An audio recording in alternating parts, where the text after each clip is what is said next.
Just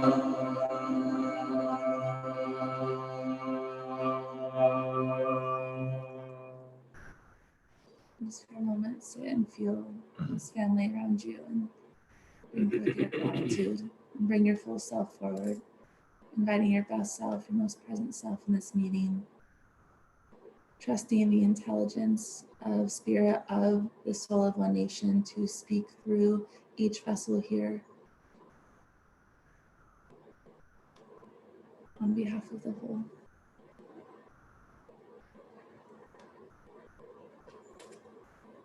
Welcome. Thank you.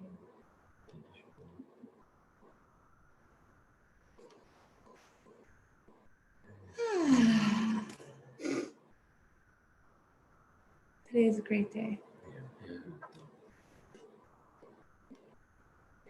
So yesterday we never fully came into coherence around the proposal that I made, flowing energy towards the end. So I just want to drop into a shared agreement, build around what implementing that proposal would mean, and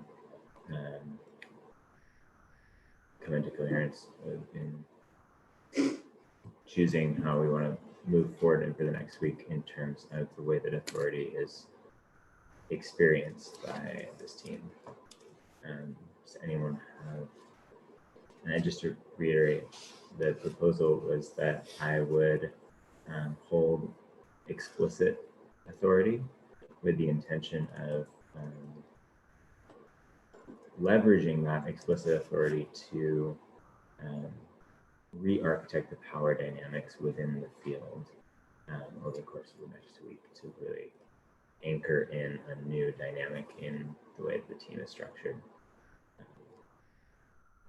So I'm curious how that resonates with people, and if there's coherence in moving forward with that proposal. Fine. And I think the distinction is authority is actually ultimately responsibility. Mm-hmm. So to say explicit authority, but you're taking responsibility for the whole field.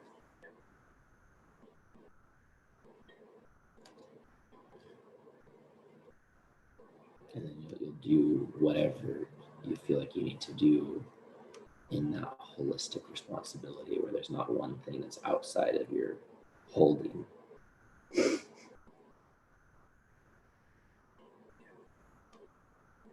The irony is that this has always been true. My intention in making it explicit is not to gain something, but to actually realize for myself what has always been true. Yeah.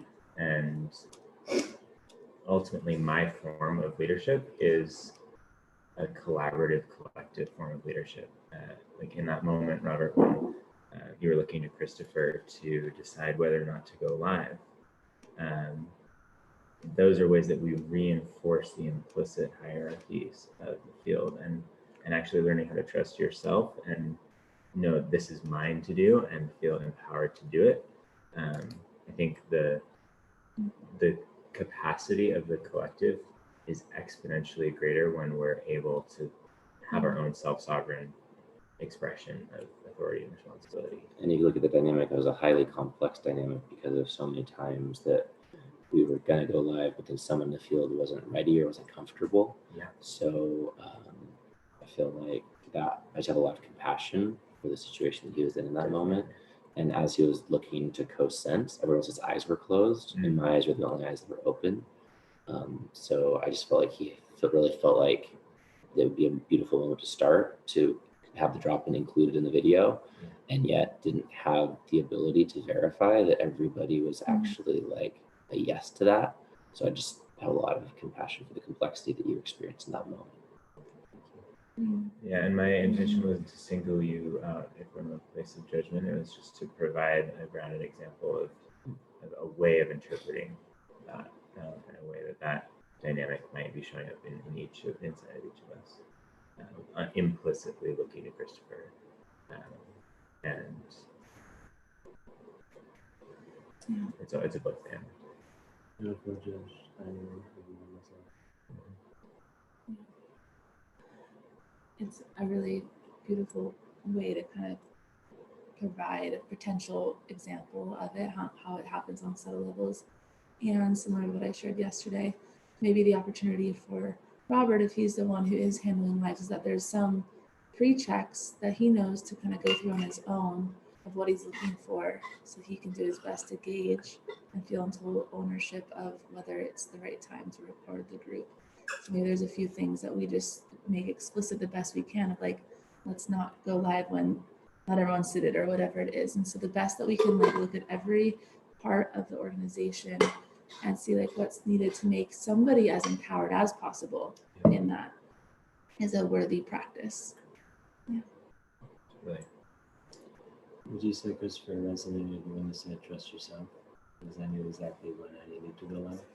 Mm, But in the past, I haven't stopped mm, that knowing mm, because of other people not getting ready for it. mm, So if Yeah. I'm empowered to trust myself, then I will always do what is needed when it is needed. mm, And Charlene, we're just right on this threshold where it's finally in this moment, readiness to like have protocols around going live. Every single moment prior, the field was actually preparing for that definitive set of protocols and it wasn't actually ready yet. So it's just like we're right on Yeah. that moment. You didn't even know what to look for, what to think about until now you have some awareness of. It's not about that. It's that it's just the arc of the whole process of just the whole arc was just like now is actually the moment to be crystallizing those protocols. So it's just there's like this like perfection of the timing. Mm, And I'm learning about implicit authority every moment that goes by while we're here at this table. So I'm learning a lot right now. I'll also name that I'm a little uncomfortable, which I feel totally delighted to experience my own discomfort. So I just wanted to signal that, but I don't make that wrong in any way. Do you want to expand on that at all? It's like in my arms, a little bit of my chest. It's I have this belief that you have a limited amount of jealousy, and once you feel all of it, it just burns up and it's gone. So you might as well just like burn all up your jealousy and like get it out of your system, but in a good way, meditation. And so I feel like right now I have like this like definitive amount of implicit authority. And every time I don't take action on it, I'm just like going to start to like burn it up on the inside of myself, which is probably literally burning up neural connections that would have habitually fired. mm, So I'm just going to mm. do that. Standing in the fire. Stand in the fire. That's the only way. We got to confront ourselves and be willing to stand in the fire. That's the real work. So thank you A pleasure. for being willing, and for you too, Ben, standing in your own fire to step forward and confront the power that is Christopher life. It's a powerful, penetrative force. And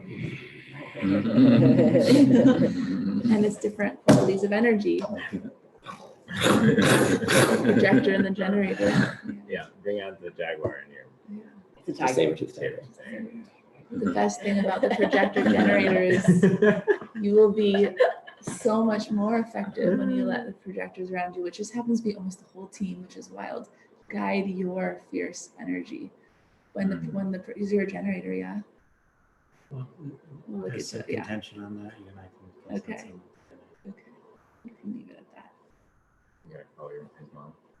I think so. Get the birth real birth. I don't explicitly ascribe to that, so I don't actually appreciate that just being placed upon me, Mm, because that's just something that somebody created based upon birth dates, and if people want to ascribe to it, that's fine, but I don't Yeah. actually receive that ascribing it to myself. got it clear. I found it to be a frame that has some value, and I hear you. I Totally. appreciate that. Yeah. Thank you for that. Mhm. So I think part of the first step of coming into a deeper level of coherence is re-articulating the strategic priorities of how we want to move forward as a team and what is important to each of us in moving forward. Yesterday after our meeting, I went into Brandon's old office and I sat in the chair. Like a lightning bolt of clarity came to me on all of the different ways that activating the collective intelligence field is part of what feels like mine to do. So I'm happy to bring that forward, but I also just want to open the space for co-sensing around what is meaningful to each person and how we are choosing to move forward, or where we feel like what is ours to do in bringing our leadership forward.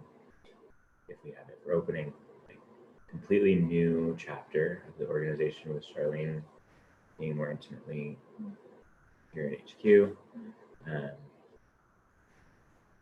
Where is your soul feeling called to step forward? Maybe I'd like some clarity as to whether this is like personal in terms of like what we would like to be doing and like how we would be most inspired in terms of like role and position, or is this more like maybe I think I'd like a little bit more clarity so that we can direct the answers a little bit more. We kind of just stepped across, we definitively stepped across the threshold where our organizational priorities shifted 180 degrees from what they had previously been. And that It really wasn't a shift. It was a integration, transformation, recontextualization. Yeah. there was a massive shift that occurred. Mhm. That wasn't directionally. We're not in the opposite direction that we were. We're just Recontextualization, to Yeah. be accurate. Recontextualization. And that happened very quickly. And my intention is to open up the space for us to sense together both where the organization wants to go in this moment and where we each individually feel most inspired to bring our leadership forward. great. Maybe a clarifying, what if we started with the organizational priorities and vision and the arc of that, and everyone kind of brought forth what they're seeing. I think Sophia would be a good place to start on that. And then from that place, what each person's roles are, what they feel inspired to bring forth. And then from that, you can also see if there's a mismatch between what the organization seems to meet our priority is and whether there's not actually someone on the team to really bring that forth, and then to recalibrate whether it's actually a priority or if we have a missed person or what that is. That could be like starting with the overarching, and then from there it might inform our roles. Yeah. How does I that love feel? Yeah.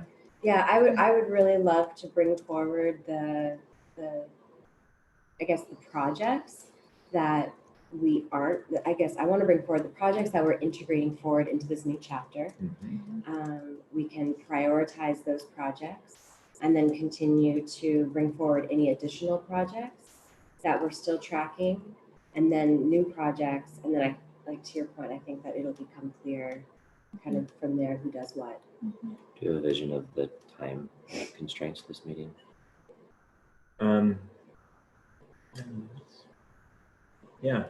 90 minutes From the start? from the start.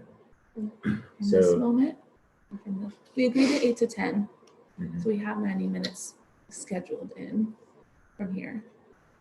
We What need if, it. what if we were to do Forgot this that first was the piece in context 20 that we minutes? set. Let's see how far we can get, naming the project priorities that everyone's tracking. And I would, as we had them in our big rocks, put them in the category of administration / organization and media.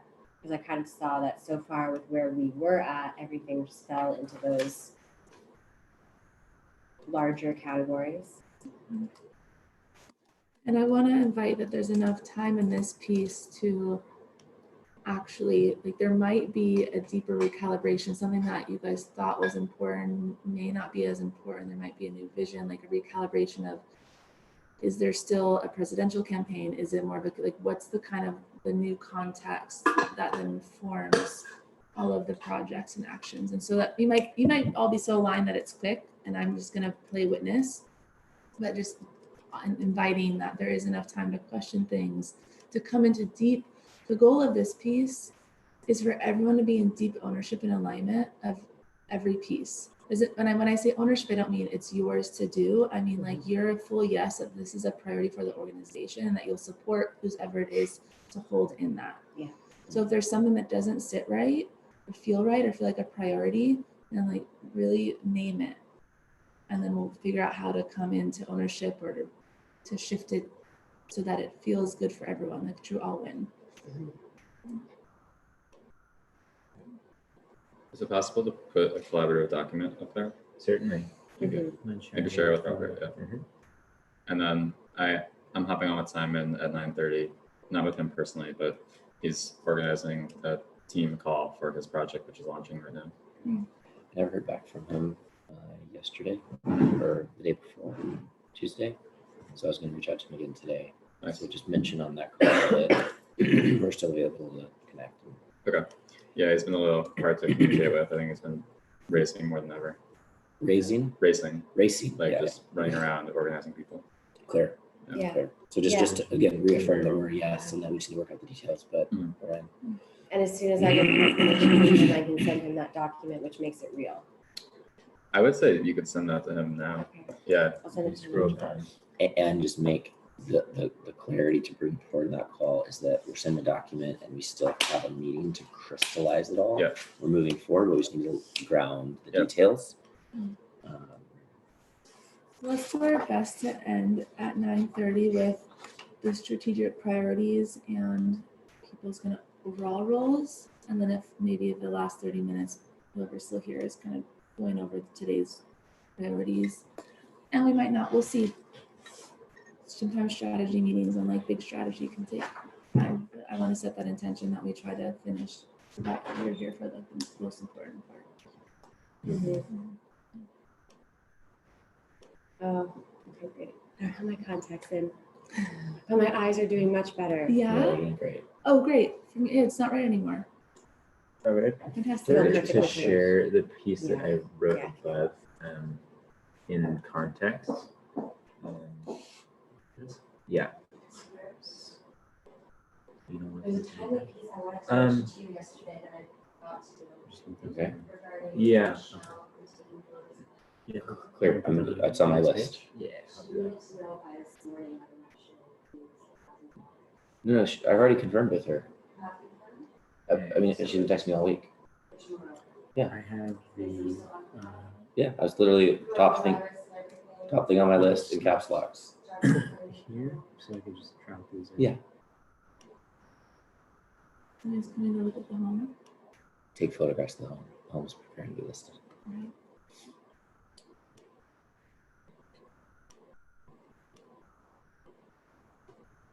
I guess kind of the world still goes on.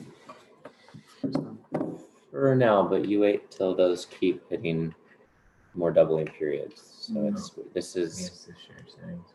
the Oh, yeah. beginning of the screech to a halt. Does anyone know the population of Italy? 20, 30 million? Or 40. 300 something million? Yeah, 30.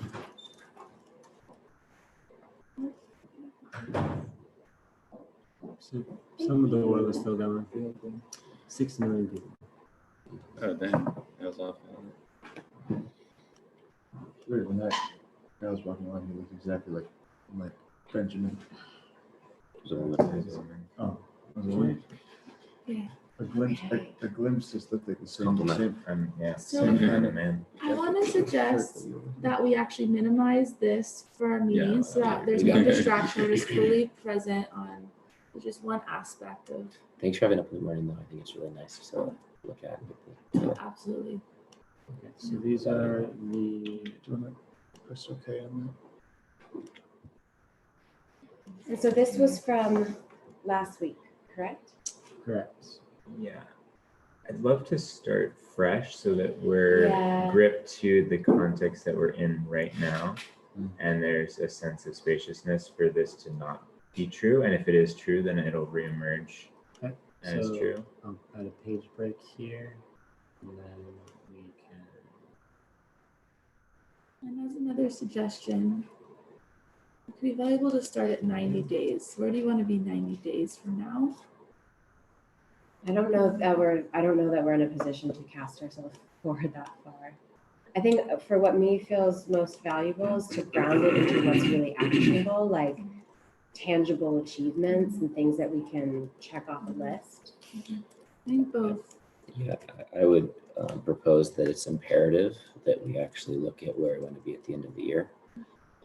As a founder and initiator of this, everything about this year was in service to where we're at January 2021. Yeah.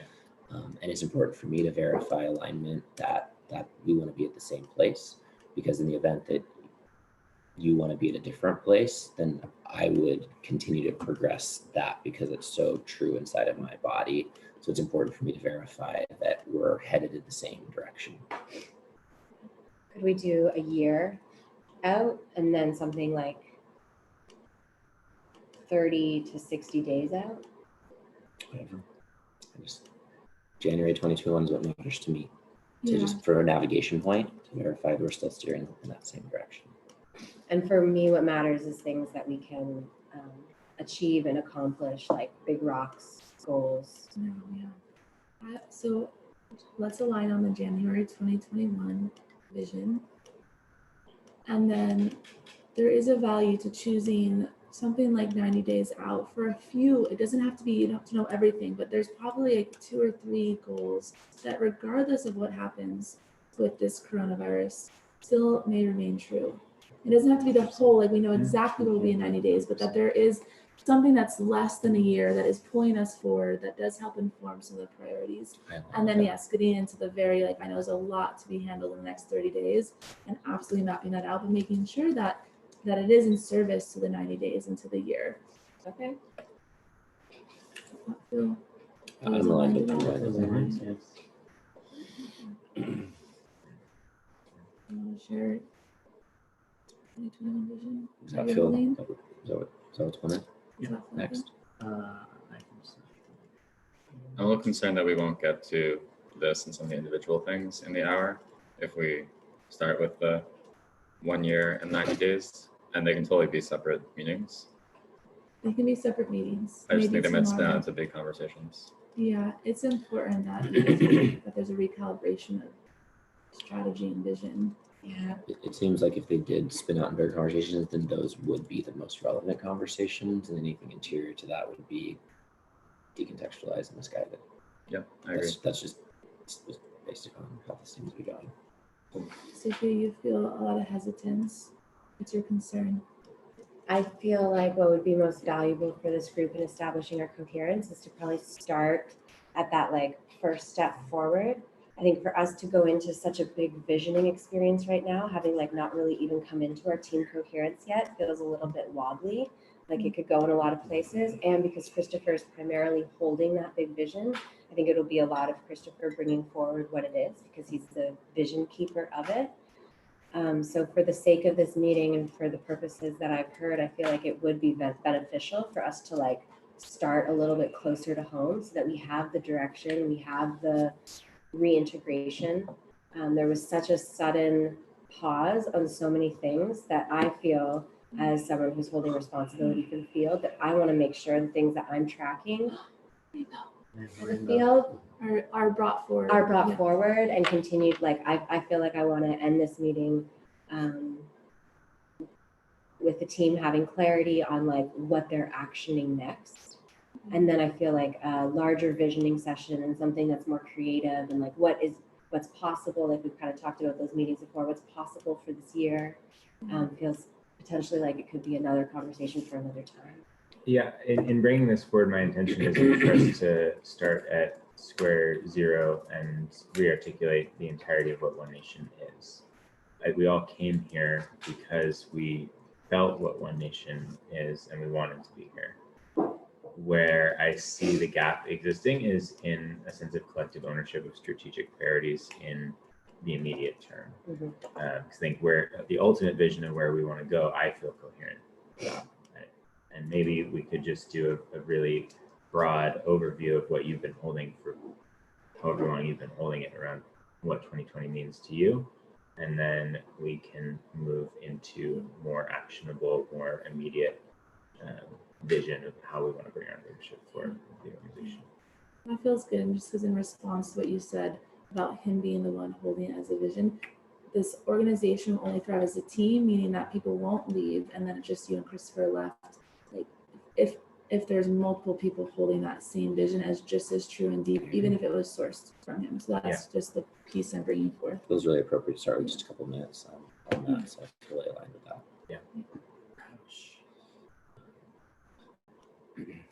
Is that, are we collectively coherent? That's where we're starting. I'm hearing on that. And then I'd receive you, and like maybe there's another longer mastermind where you can get into some of more of the details of it. But I think presencing that to start from to create context for then getting into what you want to get into. That's Okay, good. great. Then I'll just ask that we all kind of like hold our structure around it so that this conversation around the ultimate vision doesn't turn into something that's, you know, that blows out Right. the rest of the structure that could be, that is the intention of this Yeah, conversation. I think largely Christopher's responsible for that in the way that he brings the vision forward now. And just one more layer, be responsible for yourself. If you notice something that doesn't feel right, maybe today's not the time to bring it forth, but track that and let's schedule a deeper organizational visioning strategy session where you bring forth that. Does that feel like a good place? Oh, Ginger. Thank you.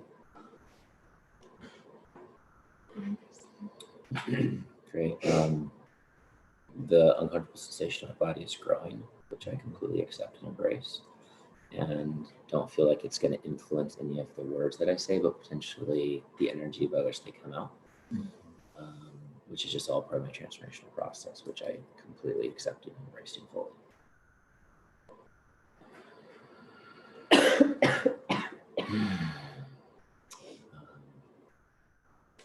And there's a part of me that wants to shut down right now. And so it's taking a lot of choosing to keep rising into the discomfort that's filling my body. I acknowledge you for continuing to choose to rise. Thank you. Thank you. Appreciate that.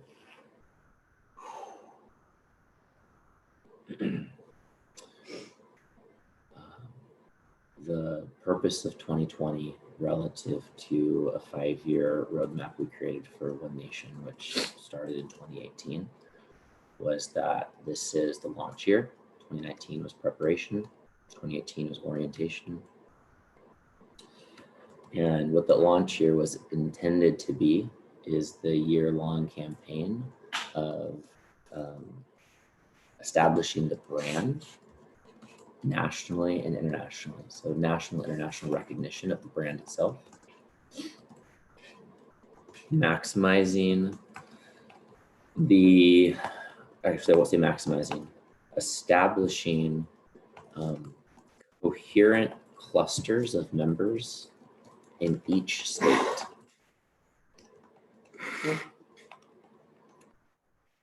And maximizing reoccurring revenue for the national committee. This legal entity, literally this 501, this IRS 527 is designed to serve as the purpose of the launch campaign. And then literally the same legal entity, which it's like a stem cell, it can like, political entities are kind of generic. You can just use them according to different designations. Transform our utilization of the same political entity, become the political entity of the national committee.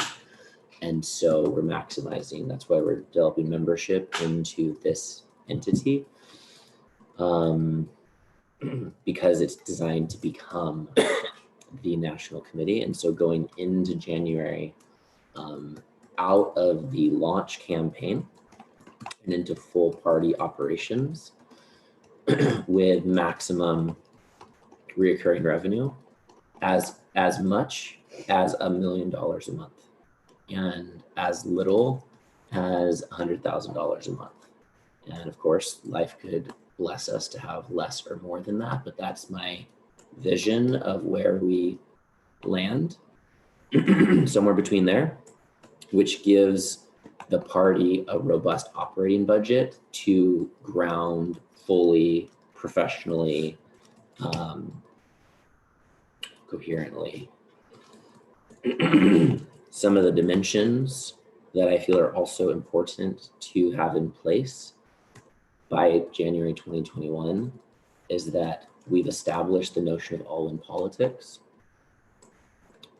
to a reasonable amount of people, both that are interior to One Nation, but also just people exterior to One Nation that are actually starting to perceive that as a thing.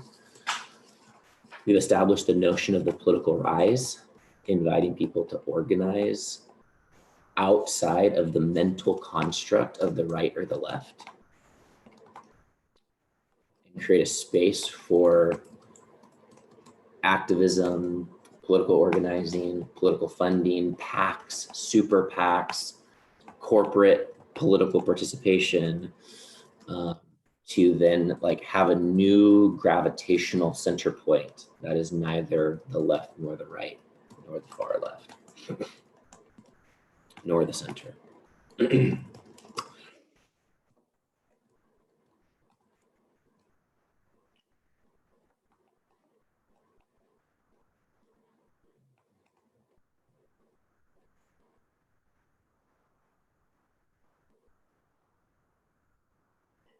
And that at the state level, we have began to identify the leaders that will be able to become the state committee members who I hope that we have enough experiences this year that they're selected because they've verified their trustworthiness and their dedication, and that it's not simply a pursuit of power or fame or status. So that's why we want to have maximum activity in the year to be able to surface authentic leaders to come forward before they ever know that what we're looking for is committee leadership. And to crystallize the bylaws of how the party operates so that by January 2021, we can begin instantiating the state-based political parties with a coherent set of definitive bylaws that I believe are verbatim on a state-to-state basis, although there could be some customization, but I believe it should be and will be verbatim.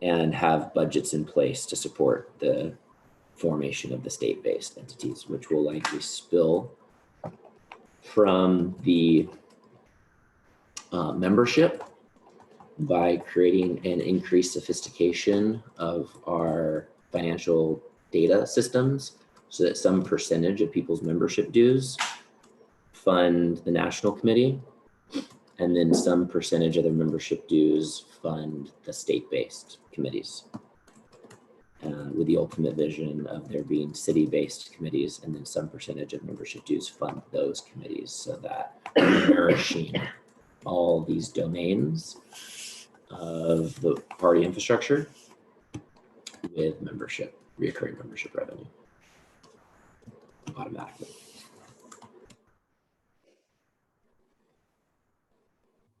There's other details, like there's people that are inspired to step up in 2021 and 2022 to run local elections. We've generated some momentum whereby that would be a rational thing for people to do, so that we immediately have more campaigns. Not right, it's going in 2021, there's more campaigns and more campaigns and more campaigns, and the campaigns themselves are doing the initiation of the general public into systems change, into trauma healing, into regenerative systems. And the campaigns themselves are further building the party base. And then some of those campaigns have electoral outcomes. And we start to steward cities. It's a beautiful vision. By the end of 2021, or What's that? By stewarding, I'm just now kind of trailing off in this, but all that matters is in the threshold is that we've crossed into the January 2021 threshold with a momentum of people thinking about running for office, so that those campaigns can then instantiate, because some mayoral cycles are going to come up in 2021. Yeah. And then a big one in 2022 with all of the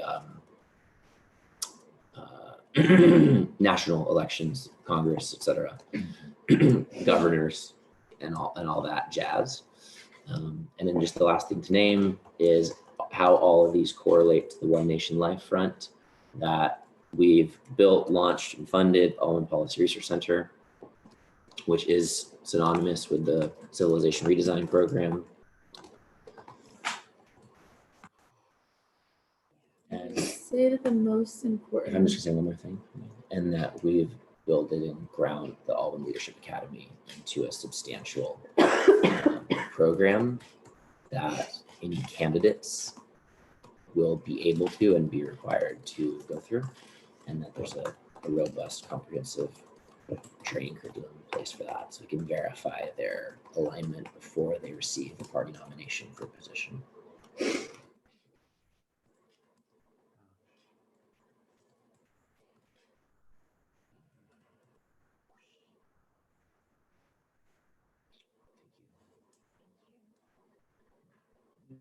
I have a couple things I want to add to the vision.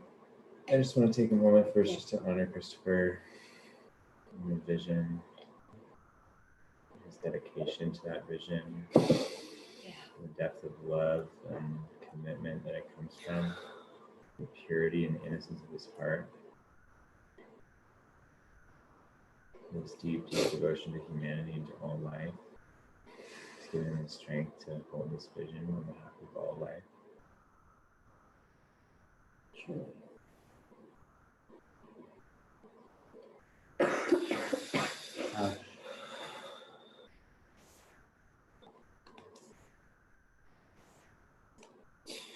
Thank you. Can maybe do a little bit of this one? I love you, Christopher. Okay, we love you, Christopher. On 3, 2, 1. We love you, We love you, Christopher. Christopher. Love you. Thank you for holding such a big, broad, so fully encompassing vision. Thank you for having the courage to bring that vision forward. Thank you for inspiring us all to hold a vision with you. Bringing us all here as a community, as a family, to bring this vision to reality together.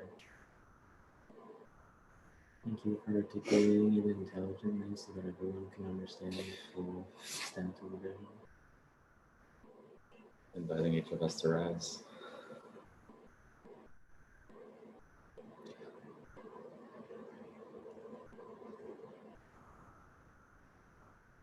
You're giving us purpose. I have no idea where I'd be right now without you.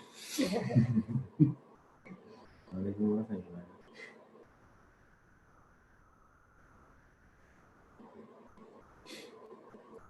Felt good to share that. Thank you for your acknowledgement, Benjamin.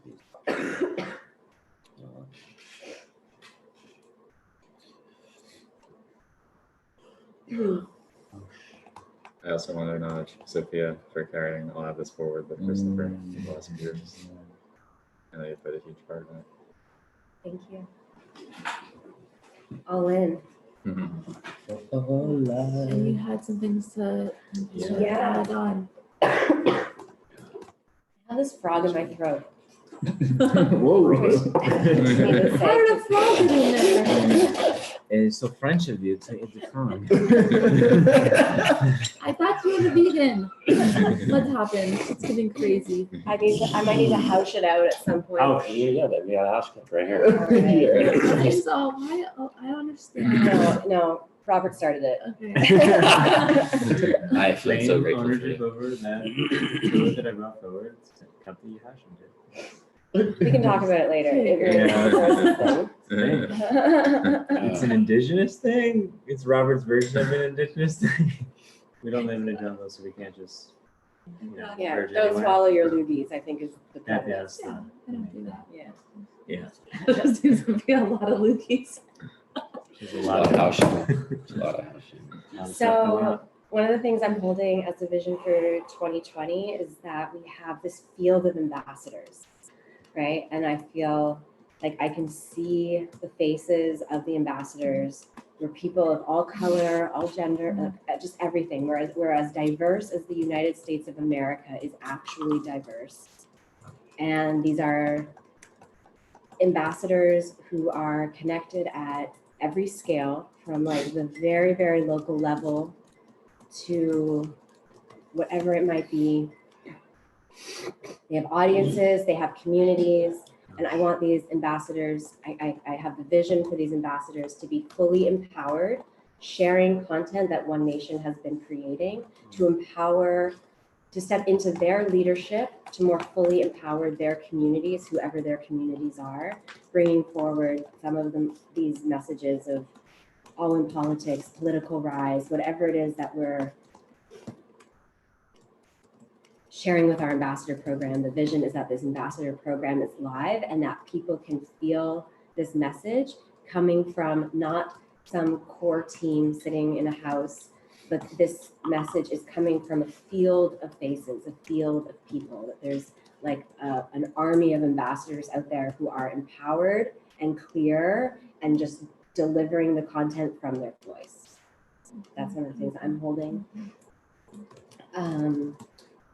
By the end of 2020, I also feel like we have established our, we have begun establishing and are in the process of continuing to establish our allyship with the artist collective, with the musicians, with the artists, that I feel within the 501c3, there will be some kind of artist collective program, but we're building those allies and establishing who they are and beginning to collaborate creatively with the artists who are out there who are aligned to this mission. To create content, to create assets, will you say a little bit more about the intention of what the allyship is? Yeah, so I think it'll be different depending on who the artist is, but like unique collaborations. So say someone like Adam, you know, could be creating a piece of spoken word based on the content that we're sharing. So that could be a collaboration. There's artists like Jess, who could be bringing music that she's written and like performing on our stage. There are visual artists who could be creating amazing visual pieces that then we're posting and sharing. Creating content in their different mediums. All in their different mediums, all in a variety of ways, but like really finding who our allies are, like potentially Natasha and artists who are just like, like Shepard Fairey's Obama iconic imagery. Totally got it. That's all. I just wanted to not make assumptions. Yeah. fully aligned. And a lot, so several of the Beatles songs were written in the context of political campaigns in the 60s. And so what we're actually talking about is an integration of art and politics again, but in service to like systemic transformation, where the art's not disintegrated from things like public budgets and who is running our cities, but that we actually bring it all together to celebrate artistically our reclamation of stewardship of society. I know, can't you just cry? Wait. The reclamation of stewardship of society. What we're actually talking about in the center of that, Charlene, just to name it, is it's the actual integration of love and power. Not polarized, but integrated. And the world has never seen a fully integrated movement that's got power figured out and got love figured out and put them both together, which is the integration of masculine. And I feel like once the artists start doing their thing and people start hearing about what's going on through the artists, like that's to me when it feels like it's going to get exponential. Because I feel like people need to hear this through music. They need to, they need to see it through art. Art moves and inspires, and it's that will create ambassadorship and all that stuff. beautiful. I think the one other thing that's important to talk about explicitly is the Life 2020 campaign, because you brought it up in passing, like, oh, I was running a presidential campaign. So it just feels like that element being named either now or some other part of this process is important. Otherwise, kind of brought this variable in the field that would otherwise not like ground into crystallization of shared ownership, like you were talking about.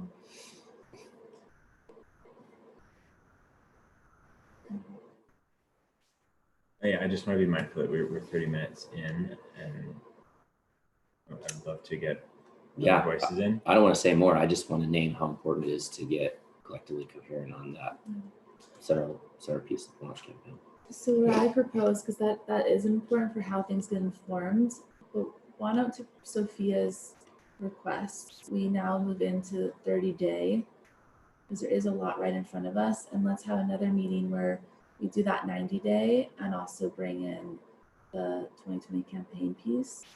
Does that feel good? I want to really make sure that we're like grounded just to per your requests and what's right here and what's now, and that in some days we can move more into that 90-day into what that campaign is. Yeah, no, this feels like this was an incredibly beautiful process to just like open our eyes up to actually see and remember where we're going. And I feel the value in this process and the value in you sharing. And I feel so available to continue sprinkling in experiences like this where we keep looking out and looking broad. It's really important that we're carrying a long vision for where we're going. And so I feel like bringing that back at another point to like really actually put it under full speculation, maybe even do the same thing for the where are we in 2020 with the campaign and where are we in the next 30 days of the campaign. Because that was so much, like that needs to be mapped. You need to see what comes first, where does the energy go. I was just about to say, I'll send you this mind map that you guys are building. yeah. So I would, Christopher's extensively mapped it. It's Great. really so beautiful. let's and that could have shifted now that there's so much time going into something new. And so let's maybe later in the week revisit that, bring me into it, bring everyone into it, and make sure it's still time-wise makes sense and we have the right team for it and all. Ouch. And it's a mystery, right? Yeah. It's like the how is a mystery that's showing up like more like a birth and less like an architected bridge. A little messy. It's a little messy. It's both. It needs to be both. Yeah. I like the idea of mapping it at some point in the future. Okay. Again. Just to inform the priorities, so what comes first. Well, bring your map forward and show it, and I'm not trying to We need to start from any work that scratch. you've already done. If you propose, you bring it forth, and then we can refine as needed. Thank you so much.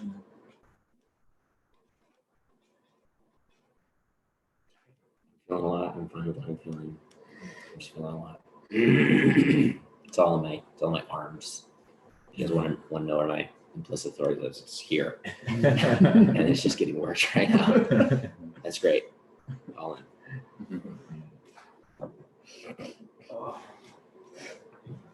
I feel great to progress. Yeah, let's progress. Okay, fabulous. Watch out for the house cup. I see it. Okay, so I think we're looking at the two categories of administration and organization and media.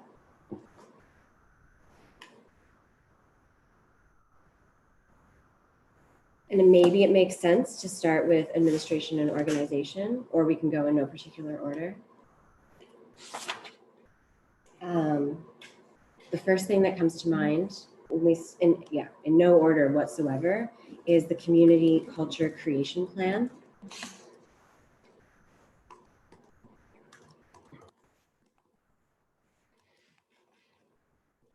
And so just a little piece on that, I feel like that's a process that we enter into as a community. I feel like this is going to happen in the next 30 days. I feel like by the end of this process, we have our cultural handbook, we have established our identity, like clear sense of identity. I want to bring forward the community canvas documents that Andrew you sent. I think that was incredibly powerful. It basically outlines the whole process, Charlene, for how we can walk through this. And we could, I'll show you, you're going to be ecstatic. It breaks the whole thing into a process where we can like, we can maybe do like a 2-hour session one week, another 2-hour session the next week. So maybe you and I think Charlene could even chat about that. It feels so clear to me that you two are just like the stewards of that process, and I would just give all of my calendar over to say, tell us when to meet and what sequence to have meetings on, and just like totally Yeah. go with that. Awesome, thank you.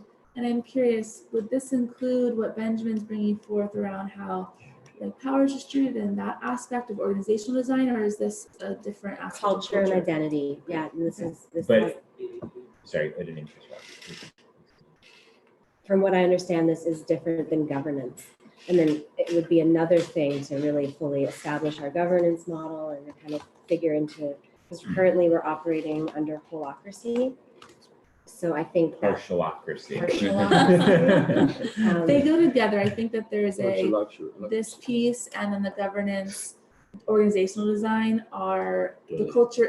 They go together. So They go we figured together. out the process of how they kind of live together. And my sense is that we'll work on both on parallel tracks, and then it will be obvious how they integrate. Vascular system, nervous system, Right. they're just two different things that totally integrate. And we can't do the governance without the culture. Right. The culture informs like what are we actually committed to, and that will inform the type of organizational structure. Yeah. And the beingness that's a requirement to do the governance. Great. I also want to add to this list. May I just say one Yes, thing before yes. we move on? I thought that, Christopher, what you said about authority there was really beautiful and illuminating.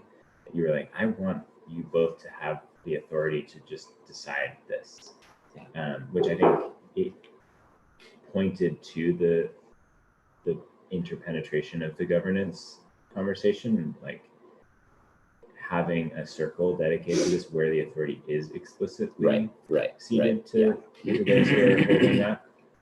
So I just wanted to double click into that. I know it's sort of already been I understand. It seems like a culture, a circle was launched in the moment. That's what you're speaking from a governance standpoint. Yeah. Clear check.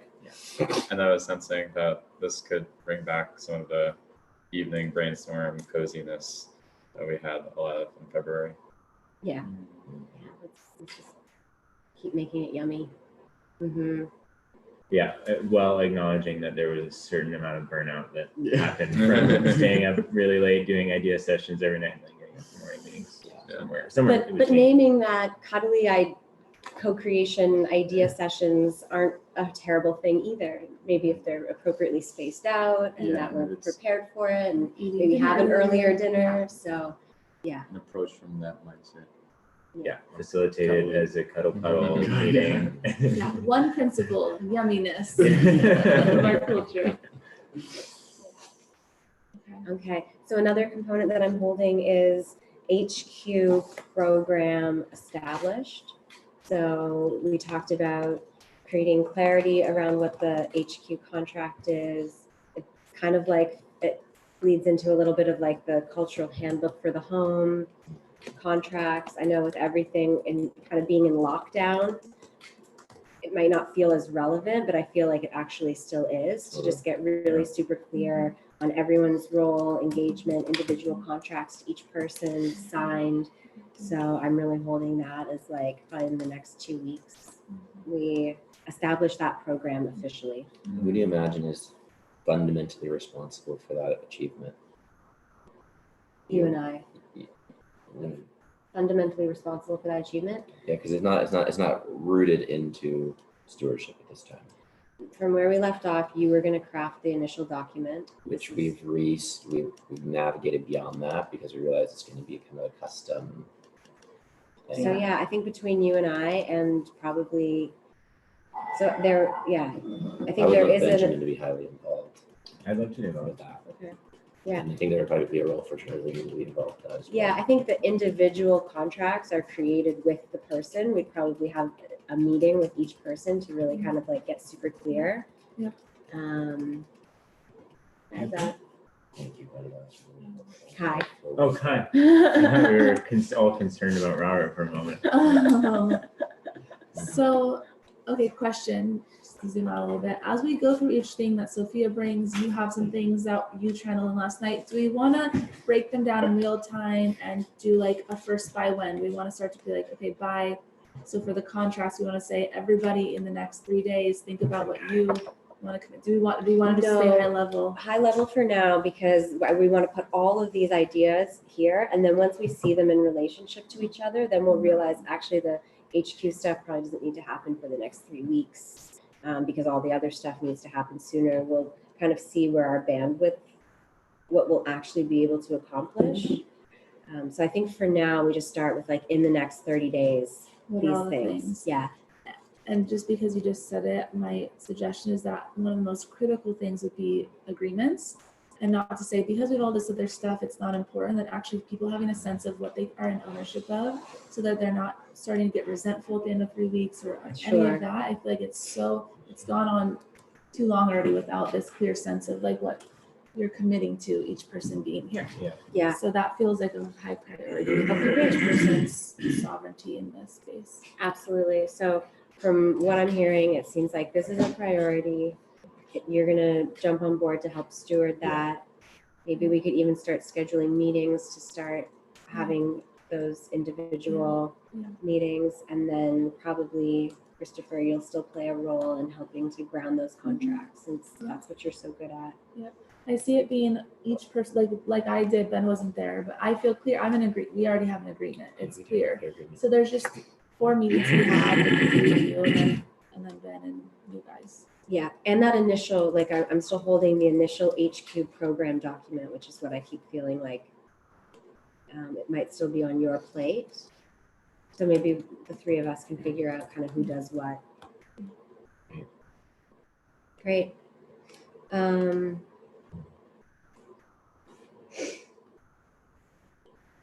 I just want to add on to here All-in Leadership Academy, so that this is like, we're continuing to bring this forward. It doesn't, like, excellence. All-in Leadership Academy, excellence.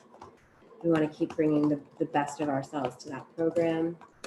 What does that look like in terms of curriculum design, or what does excellence in the next 30 days look like that you want to just track as a priority?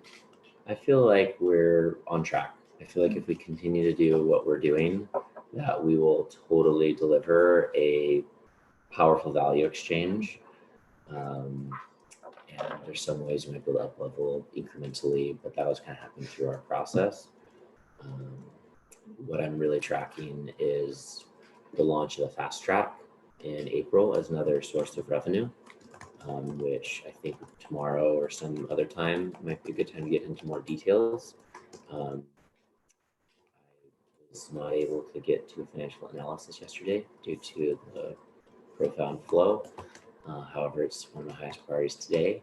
So I'd like to probably bring it into Slack, that perspective on where we're at financially, where we want to be, and how we could use fast track program launch in the last 10 days of March to generate the revenue that we need.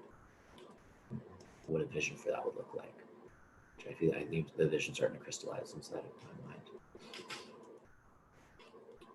Excellence also looks like engagement in the Facebook group and really like giving our cohort attention. And for me, I'm also really inspired to be creating a system so that we can pull content from the asset of the module and be sharing that onto social media, and like creating, like going through the checklists that I established last week, and really like everything from developing the module through to like hosting the class, through to engagement, through to like knowing what to do with the assets that are created and then distributing them. Do you see that happening while it's, or like right now in the next 30 days, or once it's all done, you can go back in? And As it happens, I feel like we want to create a system that works on a module. Yeah, just kind of goes through the cycle. I don't think it's a lot. Where's that content going, you said? One of the things we talked about a week and a half ago was that, remember there was the All-Win Alwyn Choice's content that Christopher delivered that was super hot. It was like a 20-minute piece. I think we had Sam even go in and like pull it out. I just want to make sure that those clips actually get pulled out and then turned into little bites and then like delivered and distributed on social media. It's just such good content, or like given to our like just so much content, so much amazing material is coming through this program. I want to make sure that we're distributing and leveraging it. And just to name that immediately, like to ground that, is if we have a couple key assets we can use as like a promotional packet for this fast track course. So that gives us like a very real context to create this like cluster of items that people are like, watch. I want that. Yeah. Kind of thing. The one thing, if you're not already doing it for anyone, I guess who's watching, is to make note of minutes of when you hear something that's really super juicy, and then like of when it started and when it ended and when that's a good, so that someone doesn't have to go through and watch the whole thing and pull it out, but that you're We're tracking that, yeah. Great. Yeah. So just like further grounding a system so that that stuff actually does happen and that those assets have somewhere to go and do get shared. Okay, there's a security piece, and we can just name security for now. That involves Dashlane, involves all the things that Robert's tracking on the security front. There's a whole security hopper of things we can do to continue making our house more secure. We modified the security hopper to be just the technology and infrastructure hopper. Okay. With all security elements being subset. Yeah, actually, I'm remembering that now. Great, so I just want to put that on there. There's all things, just since we're still in administration and organization, next 30 days. Okay, I'm gonna just leave that off for now. Make note of whatever was just present for you. Yeah, it's like all of our FEC We gotta get that across the finish tax line. fund. Cody's working on it. Okay, great. Cody's on it. Okay, great. I think we're really close, by the way, to having that filed. Something else to do. And I guess the thing that feels relevant is that we're like continuing to put effort into ensuring that our administration and all of our accounting to the FEC is like, we're continuing to put those systems in place because we're going to need to be filing on a quarterly basis, and that's like a really big effort. And so not just like filing and then being like, oh, whew, I don't have to think about that for 3 more months, and know that like 3 months goes by in a really short amount of time. So I really want to be taking all of that seriously. From the team, what does that look like? If there's expenditures, you're getting receipts, or Yeah, it's kind of like some decision making on like who's going to be doing that, because it's probably not going to be Cody forever, or even, you know, expanding our capacities. There's administration capacities, I feel like, that we're wanting to start to put people in place to hold. And so that's kind of what I'm tracking. Getting into media. Yeah, Robert? There's just a piece of intelligence that just came through. Yeah. Tulsi Gabbard has dropped out and endorsed Biden. And endorsed. What? Wonder how much she got paid for that one. Mm-hmm. All right, let's keep the energy in. That was very relevant. Bring it back. Let's Thank move you. over to before media. media, house. I feel like there's still house tending and like how we keep the house clean and some of the protocols and. You guys feel- Why don't we make a category of house management, and then just say that we can then say by a certain time we have our responsibility list created, we have clarity around how to hold house management, how to distribute tasks at blessing hour. So that's like a whole system that will be created to help house management feel graceful. Yeah. Temple stewardship. One of the things that I'm holding for media is the website. I think in the next 30 days, we have a whole website upgrade, integrating the style guide, which has now been verified, bringing forward our new brand aesthetic, which we've been working on clarifying, and new website dialed. I think has it been there? Did you integrate the last? I've integrated your feedback. I don't think I've received any other feedback. add a whole nother layer of feedback. Yeah, It was like the day before this whole. yeah. Because you added some pictures, but you had like 17 different categories, and I reduced them into 11 Oh, great. because there was a lot of redundancy and overlap and stuff, and they were hard to kind of like crystallize. I categorically. did. Oh, you change did do that. Yeah. Okay, great. Yeah. I haven't seen it since then. Yeah. Great.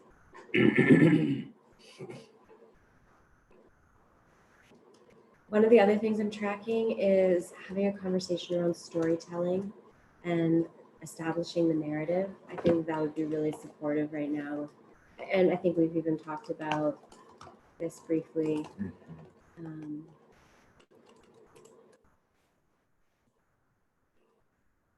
Let's rediscover our story, the best story to tell right now.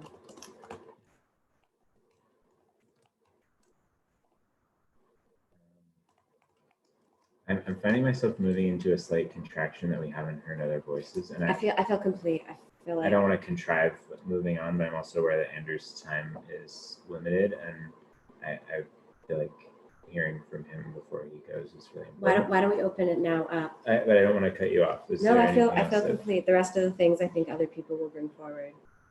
Those are the things that really felt important to me. Thank you. And if anything gets missed, then at the end, make sure you put the bow on top. Those were the main things that I'm tracking that I wanted to get integrated into this new phase, and now I feel ready to open it up. All right. So my role has been shifting a bunch these last couple months. Thank you. And I'll name some of the higher level things that seem to be consistent, even though they might be less defined in the near term. One of those is fundraising. Another one is partnerships. Another one is ambassador program.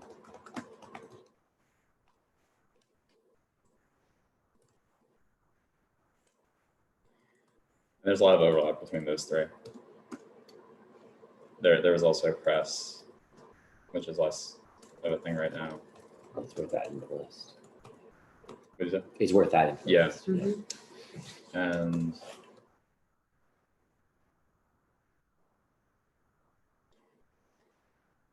yeah, I kind of hop in where I need to, like spending time on academy promotion or spending time on. Question for you. With fundraising, partnerships, and ambassador program, press, do you feel like you have what you need to do that effectively, or is there content or stories or an online presence? Like, what needs to come first, perhaps, for that to be super powerful? And if there is something first, one, what is it? And then where would your energy be best used right now while things are being developed? Yeah, I mean, none of these things are really baked at all, but I think they can be treated differently. Like fundraising was something that we kicked off a few weeks ago and started making assets for. Didn't make all the assets, kind of slowed it down when quarantine prep started last week. Ouch. And then press, we made some stuff in January. Ambassador program is pretty evergreen, and partnerships is almost like just an umbrella for all those things. And it's very evergreen as well. Would it be effective? So all these things are super important. The I'd like- ambassador, I'd like to re-articulate something that I think is going to create a lot of context very quickly. If you do find it, I think it's useful. So Andrew and I had a really powerful conversation about the ambassador program last week, and realized how everything is actually contextualized by the ambassadorship program. And in fundraising, partnerships, and press, he is being an ambassador. So, and these are just different aspects of ambassadorship we've already articulated as fundamental aspects of different tiers of ambassadorship.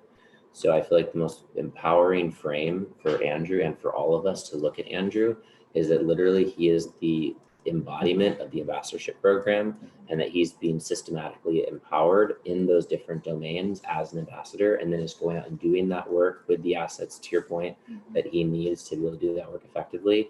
And then we're able to tell the story of Andrew as a poster child ambassador, which then invites other people into ambassadorship, contextualized by very specific outcomes like fundraising, like press contacts, like partnership contacts, like membership enrollment, et cetera, et cetera. So that like, and I was so excited to just like build that out with you. And then It was literally Wednesday. or global Thursday, yeah. pandemic, you know, hey, Yeah. and then global pandemic hits, you know. Yeah. So I ask you to take accountability for the global pandemic. I am taking full responsibility for it, and I made a conscious choice to just pause that conversation. This moment of articulation is me circling back around and full accountability to that. So that's the frame that I think is going to really serve us the best. I love that frame. And I just want to bring forward, I think part of my excitement in hearing your voice, Andrew, is bringing forward what your highest excitement is, what matters to you. I know you're still in the discovery process around what that is, but my sense is that for you to be fully effective, for you to rise fully into the full expression of your power, like having ownership around your vision of what it is that you're dharmically here to create will support you in being the leader in this field that I know that you have capacity to be. Yeah, thanks. And thanks for reminding us of that conversation.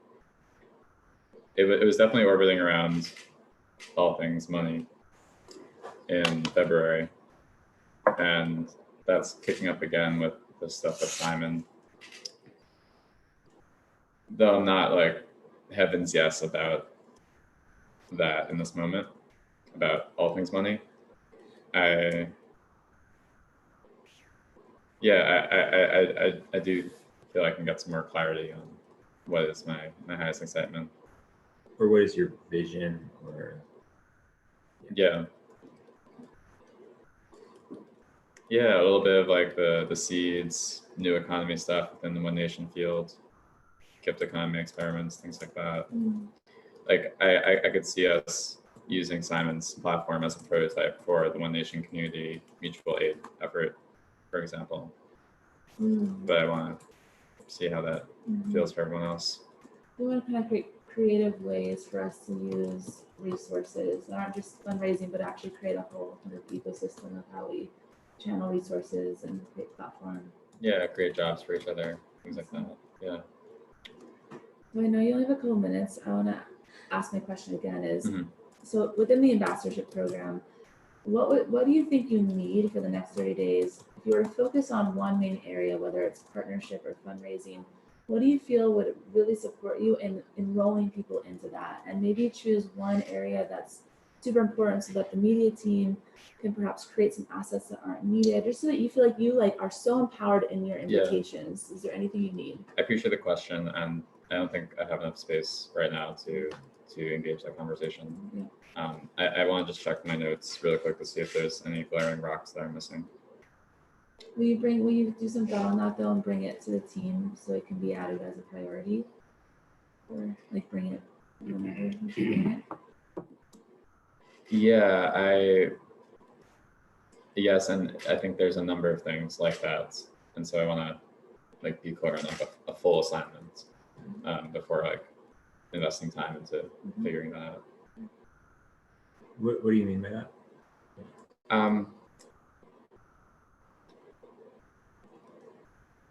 If I were to create a 30-day roadmap for what I'm doing, I think what Charlene's describing as assets, deliverables, things I would need to be empowered for all these things would be one thing. And then I think there's a whole clarity process. I think there's a whole systems process. And maybe those are all needs as you're pointing to. I guess when I heard you, what came to mind was more graphics and video type things. You're suggesting just generally what that also, if there's anything you need from the team to feel like you're so a full yes and how you invite people, are you empowered to invite people to all in leadership? Is there something in that you're not seeing that would have you want to invite your community? There's little things like that, so you can inform the team of, because being the person that's going out and asking for fundraising, asking for partnerships, you need to be so fully in your body, I trust what I'm inviting people into. So that's my invitation. Is there anything that's needed from the team for you to be like out there on the front lines being an ambassador. Yep. And we haven't officially even launched the ambassador Thank you. program.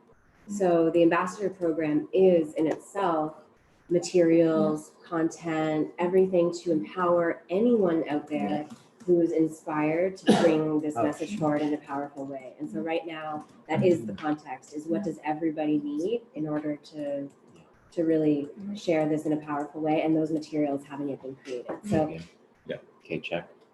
Check. Thank you. Yeah, no, that's actually a really powerful prompt for me to reflect on.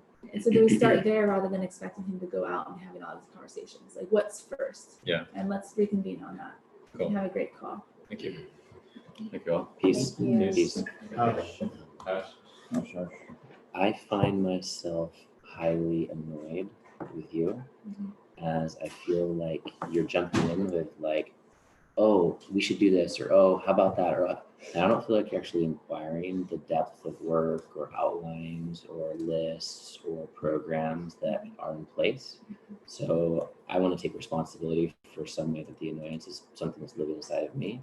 And I also want to request that before you kind of like, it's happened 4 or 5 times this meeting where you're like, oh, and what do we need to, and like, there's not an inquiry of tribal knowledge. We've been at this for a couple of years. There's a lot that's in place. And so it'd feel better for me to have you like inquire so that you can be initiated into what's come to this moment in time and then get that information. And then you've got so much to offer that I would be so excited to co-create with you once I've verified that you actually are initiated into the depth of what's already in place leading up to it. So I just find that it happened 4 or 5 times in this meeting already, and it started to feel annoying to me. Thank you for that feedback. And my experience of myself is most of the time I am asking, like that was a question that I am inquiring.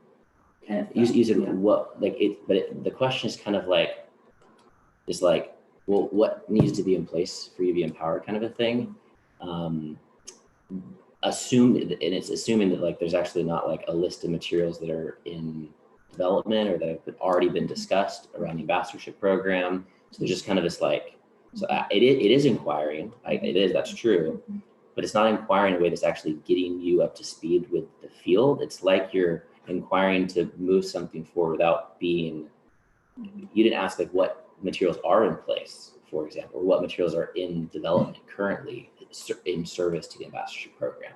So those are just like, that's an example. I don't want to get into the example because I think there's a legitimate pattern that I'm pointing to. And I just want to communicate that with you. My experience is that Andrew's not being clear on what is his to do and how to do it has been something that's been ongoing, and he's been in a deep discovery process. But I also think that there have been ways in which his sovereignty has been breached as an unintended consequence of the discovery process that he's been in. It's perfectly designed for him to do things that weren't actually his to do so he could discover what was his to do. But I think holding the space open for what is undone rather than going directly into what's already been done is opening up the field to like understand where isn't the clarity and where can we like. Totally. I'm with you, and I'm actually really, I noticed a lot that happened there, and that doesn't take away from the point that I'm trying to make, which is, and I also have come into teams a bit hot and heavy before in the past. So I know what that's like to have a lot to offer, and I'm just going to say there's a way that it feels a little bit hot and heavy from you, and it's so good. But I just feel like there's one little click of humility, of like deeper level of understanding of what's in place. And then with that level of full initiation, you're going to be even more coherent to then bring all of your leadership forward into where we go from here. Thank you. Received. We'll totally integrate that, be present to that.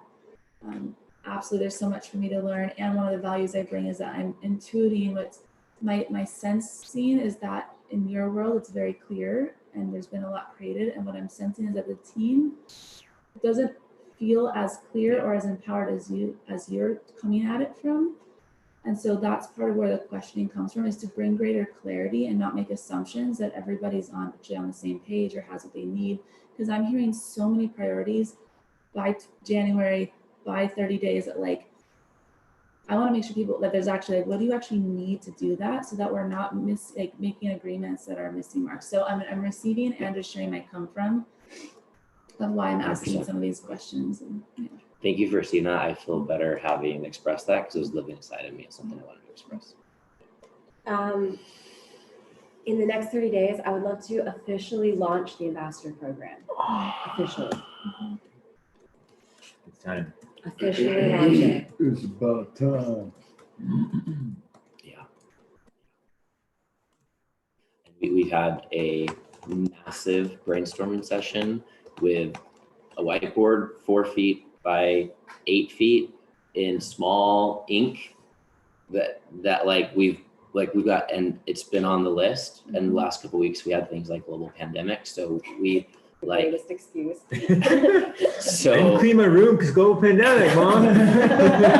So- quarantine, you're planning. just know that there's a lot of clarity that we've derived and that we're moving forward, and that I've held a position of stewardship over those elements, and I'm excited to actually just simply do what we already all agreed that we were going to do next on that topic.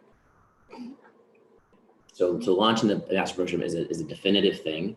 It's not an ambiguous moving target goal, and we just need a little bit of operational office work time to actually just do those actions. And the beingness that will allow that to happen hasn't been actually fully architected. So what I'm attempting to do is create a context where Andrew feels such a profound level of like dharmic generativity in that domain that we can allow all of the things that need to happen. And then part of the reason why they haven't happened is that it hasn't been a very clear, this is mine to do by when. Sophia cares a great deal about it, and that's with my experience. And with all the other things that you're carrying, how could you possibly have initiated it? Well, yeah, and what happened is when Andrew and I met last week, we realized for the first time that every single thing that he's doing is actually already mapped out, and that it's the definition of him as an ambassador, and then him being empowered to do every aspect of his role is a systematic empowerment, that to empower him is to empower all. And so that was a new realization, and that brought him into a higher level of ownership of the ambassadorship program.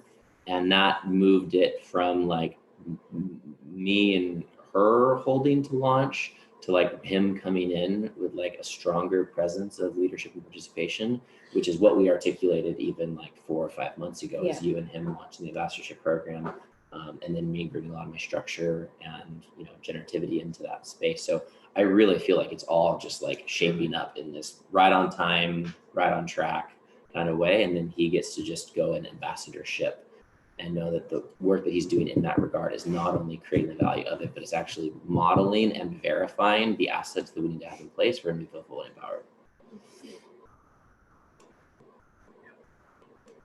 And thank you, Charlene, for bringing that intuition to the community relationship dynamics that you're feeling into. I just want to really acknowledge that piece that, I feel you really tuning into each individual in the group. And from that place, you're really wanting to source what is relevant in that moment for them. And yes, of course, more integration with getting you up to speed on what's going on, and as it's naturally unfolding, I think that'll keep happening. Just naming our time, and we haven't talked about today yet, so we need space for today. You have a whole list of things right now. I do, but I'm happy to go last. I feel really clear in my ability to move through them very quickly. Hi. Hi. Hi, Jonas. Yeah, we touched a little bit on this last night, but yeah, I'm a lot of balancing going on right now in ways that I should be saying yes to, because I've been saying yes to a little too much for myself, to be able to take care of myself. But in terms of kind of pillars right now, it's One Nation and Lifetime 20 was very clear until everything started happening last week, and then also one show, and all that. So yeah, I don't know. This is a whole meeting in itself with myself first. I'm not very clear to say anything right now, as this is not very live. So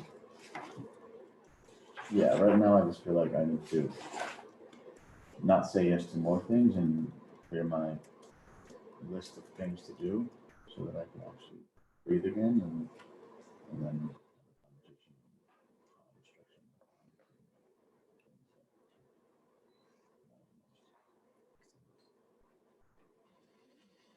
when you look inside of yourself, it decontextualized or slightly decontextualized from all the things you've already said yes to. What are the things that make you feel alive, that you're really passionate about, that in the context, or at least in the context of this overarching vision, like what is yours to do? Identifying with my spidey sense of emotions, the moments that are powerful to capture and or are emerging as something that needs to be told as a story, and executing that, capturing of that moment in the most creative and visual and emotionally gripping way. And then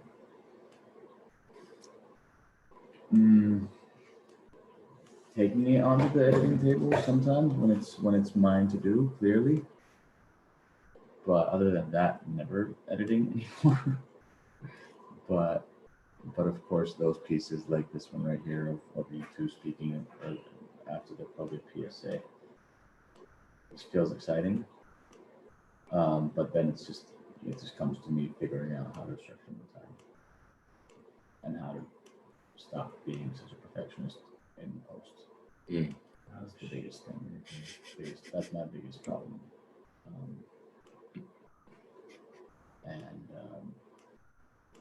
Yeah. So I mean, and figuring out how to create in real, like, it was really exciting when I filmed this, but it's hard to recreate the excitement now after the fact. So just so you guys know, when I filmed the PSA, I had these in my ears as coming from the camera, hearing what they're going to say, and then I had the over ears playing the Interstellar soundtrack in my ears at the same time, and I was crying most of the time that I was filming it. It was so powerful and emotional, and I was playing the Interstellar soundtrack in order. And then now I've done the same. I just dropped the songs in order to the same moments of the conversation that you guys had afterwards, and it's really, really powerful and cool. So, just figuring out how to do that.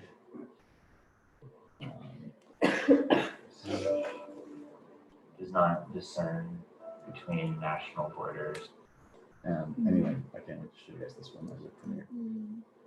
But yeah, how to, like, at first I was thinking the one show should be that, where it's like live music, and I'm still back to it was live music already intuitively planted in, which could literally look like this. It looks like live. You're watching Star Trek live. It's what it felt like.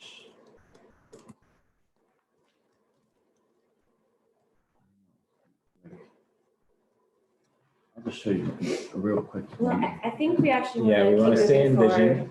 forward. So yeah. But thank you, and I feel how excited you are about that. Yeah, so it's just now figuring out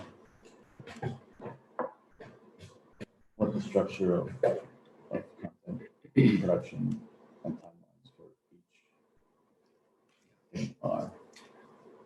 I affirm that that's what's next to do. One Nation and be happy to participate in Yeah, a 'cause conversation the today or conversation we had- tomorrow, the just to conversation we had- ground in and help answer Yeah. those questions. The conversation we had in the speed was really powerful. Where moments like this could be turned into an episode. Yeah. Comes out.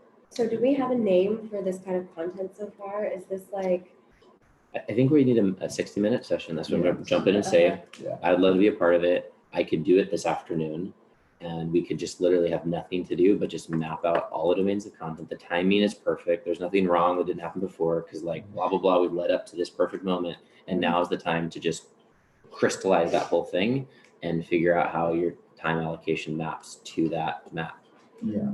does that involve looking at the content hopper and like seeing what's still No, relevant? Or is no, that it's more just like- categorical. It's actually listing out like it's like there's an organism Yeah. that is all the different media. We kind of need to name the organs, and how all the organs connect to each other. And like the heart needs to pump, and the lungs need to breathe. And Which is it's like perfect that kind of timing thing. because then we get to see how like one show fits into the Yeah, whole exactly. equation and where It's what part of it does. Is part of the meeting what you brought forth, storytelling, establishing the narrative of deciding what the best story to tell right now is? They're distinct. They're related. Again, vascular system, nervous system. They're fully related, but they're distinct. This is Yeah, right now it's about categories. when do I go live? When do I film it cinematically with the app that I used to film you guys that last night? I'm tracking. Yeah, Like, Yeah, all I'm of tracking. yeah. But just What's one show? do we want to schedule that What's for a One this Nation afternoon? episode? Yeah, that'd be great. Are you into that? I'm into that. I feel like it's super relevant, super What's time the sensitive. story? Basically, But what I want with the story component is like a full-on session where we're like, who are the characters in the story? Yeah. Like, who's the audience? What's the important narrative right now? Let's go a little bit Is later it so I have time to like, coronavirus kind of prepare a specific, few resilience pieces. Three? That's really an important, Yeah. immediate, Yeah, like it's very just at soon 3. conversation. great. It will I can send it out. inform how we do this piece that we're Exactly. gonna I'll send it out. establish today. So that's maybe even We tonight. should In call the it. next We couple want days, I would media suggest. mapping. Is Great. that fair? I agree. You want us media mapping? So it'll inform what they're creating. Absolutely. Great. Okay. I also just want to name social media, right? We've been on this like social media pause, but we don't have to be. What I need in order to continue making posts, content, Yeah. and what I think we need in order to continue making content is just a system for grabbing the content that we're already producing and putting it into some form that is shareable. So I think we're not very far away from creating like specific reoccurring roles and systems for ourselves where we're just continuing to draw down content. I'd like to have probably actually, Benjamin, if you'll just add to there, I'd like a meeting soon to just talk about social media assets and how we choose to develop the system so that we can be Yeah. creating social media content regularly. And just to name, like, that's a lot of that post-production time and sitting and editing and pulling things from courses and all that stuff, and adding music and making. So, Wonder if some of our digital Yeah. people can start to do this. Like if we get people into Loomly and they've got templates and maybe we help determine the content, we specify the time, we kind of do that stuff and then figure out a way to have someone else actually create a piece of media, plop it somewhere, and then I'll schedule it. Something like that. yeah, because I feel like called to create something more bigger and powerful. No, I get it. Than those. I think this is the time. Do we need a social media meeting just to like? Yeah, that's what we Matt just and put Power. on there as a social media Great. meeting. Do we have a flow for when that wants to be? Well, there's Today, tomorrow? no, let's talk about the organs. Great. I think the storytelling piece is also important. The storytelling is probably the next meeting to have. And then following the storytelling, then let's have a social media conversation, which brings it into something a little bit more granular. So And I feel like to put those things as dependencies on top of moving forward with social media doesn't feel necessary.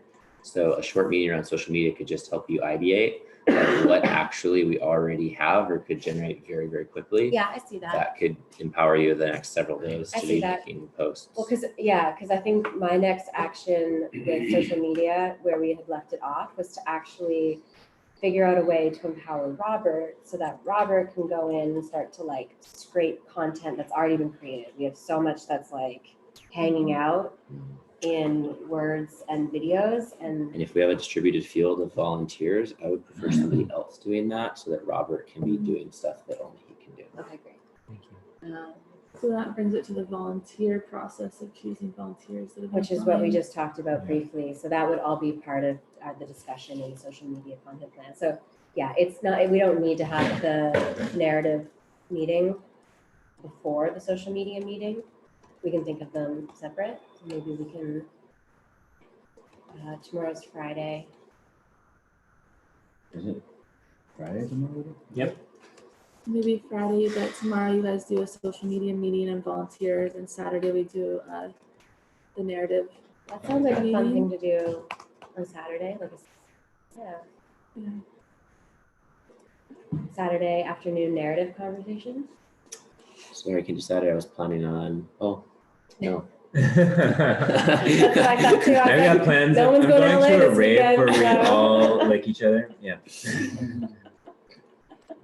Some of it might come through if we microdose on mushrooms tonight. That's in the field. And I would like to Okay, so just to confirm and ground, do we want to put the social media meeting on the calendar for sometime tomorrow? Sure. Yeah, Yeah, Feel Benjamin, really if you want to, inspired by if you want to pick a time in the afternoon, that works for me. I'm deleting our reoccurring academy prep for Friday afternoon. I just feel like that's, Reemergent. are you guys aligned with that? Just, it doesn't feel true for me. Yeah, you can delete that. I'm fine with that.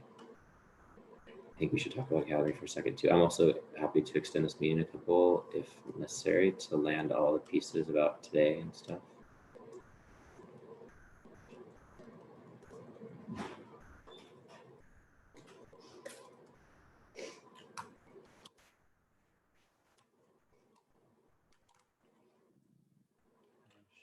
Thank you.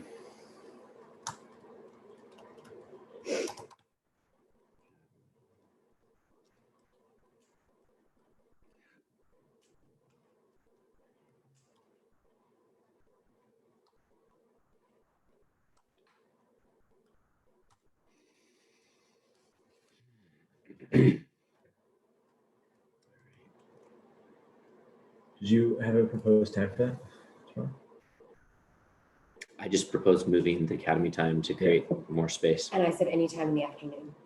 Should we do that at 3 then? Ju- Thank you.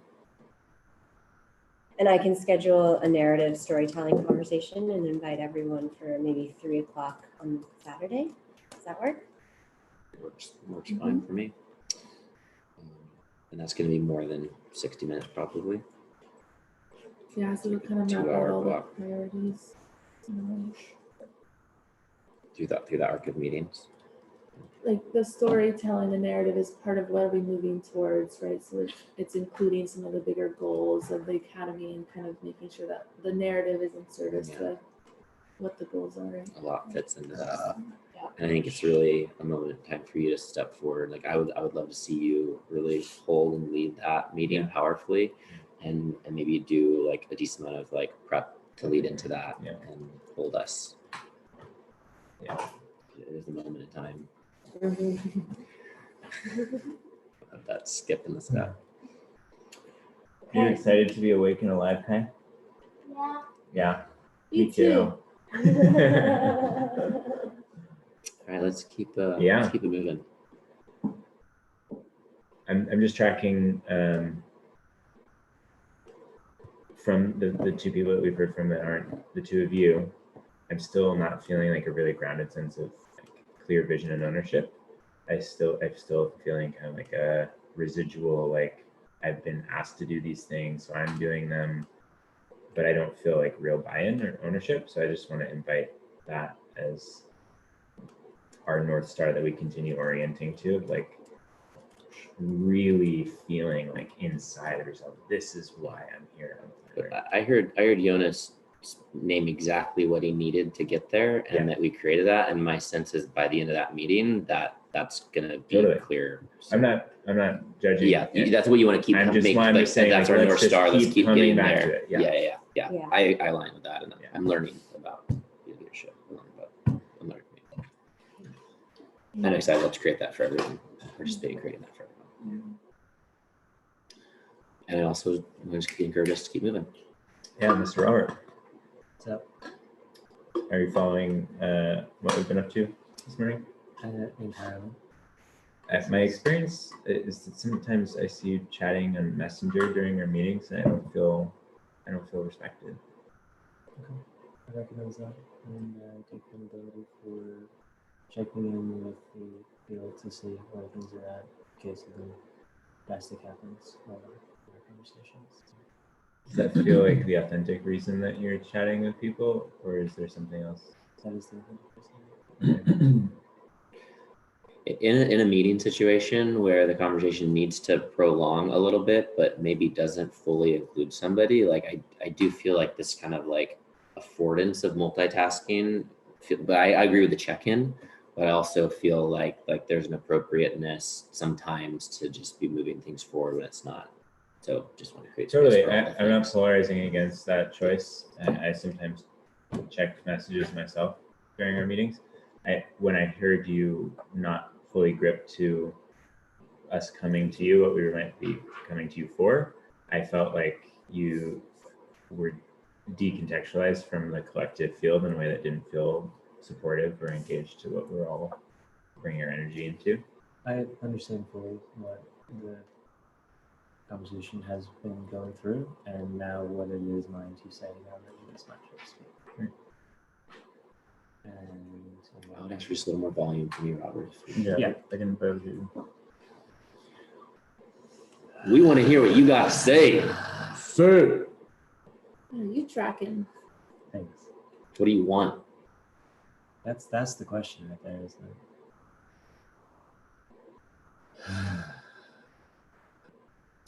I want to do what is mine to do next. I have identified the 5 areas of the organization that have, throughout the several months of being here, the tasks that have been assigned to me. Some of those tasks are in deep alignment. Some of them are, this is the next thing and there's no one else to do it, and I'm willing to do it. And I'm surrendered to that process of organization in that. The first of which is administration, which is the bulk of my work.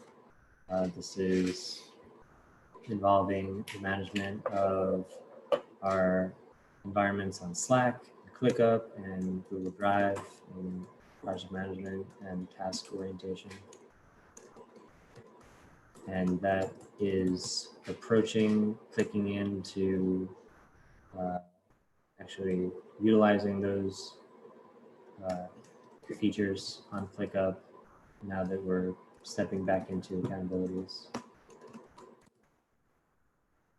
Tracking of key performance indicators using analytical tools for media and marketing.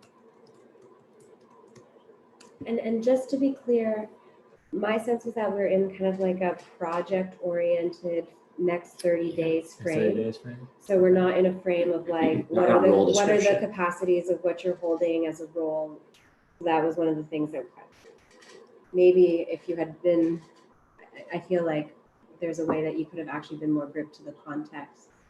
But that's okay. I would love going forward for you to just see what is in the description of what it is that you're holding and pull forward any of the projects that we haven't already named, because we've already named the technology capacities, we've already named the security capacities. So I recognize that other people did mention things that have happened, and I'm in that process now of naming what has happened, and am transitioning also into what I intend to work on going forward. as that has been the trend of everyone else who has spoken. What do you Then- want to do for the next 30 days? That's really the question. Yeah, and I think specific to projects. Where you're like, whoa, that would be so fun to do, or so enlightening Rewarding. or rewarding.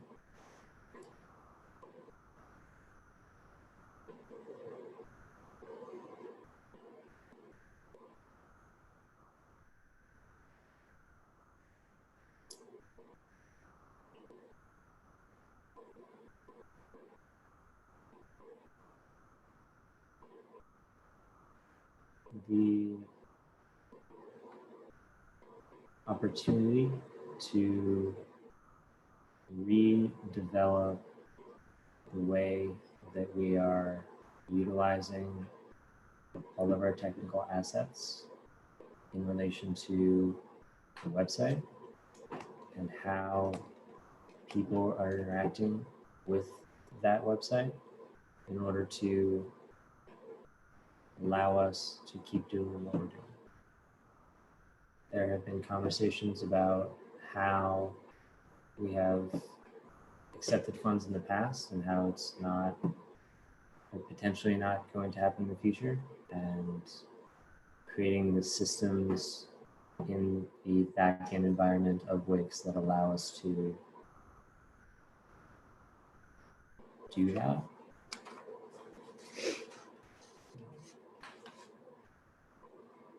Is that Robert, hang on. Let me jump in for a second.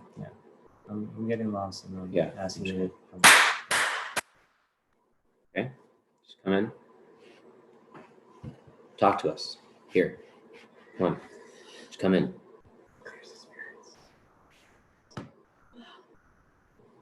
Yeah. Are you okay, Shane? Yeah, that was like kind of intense for me, but good.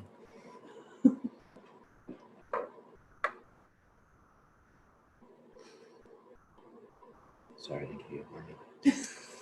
The most important thing to me is our resiliency during this crisis. Yeah. So that means understanding what is happening out there and then informing us what we need to do in here in order to best meet that.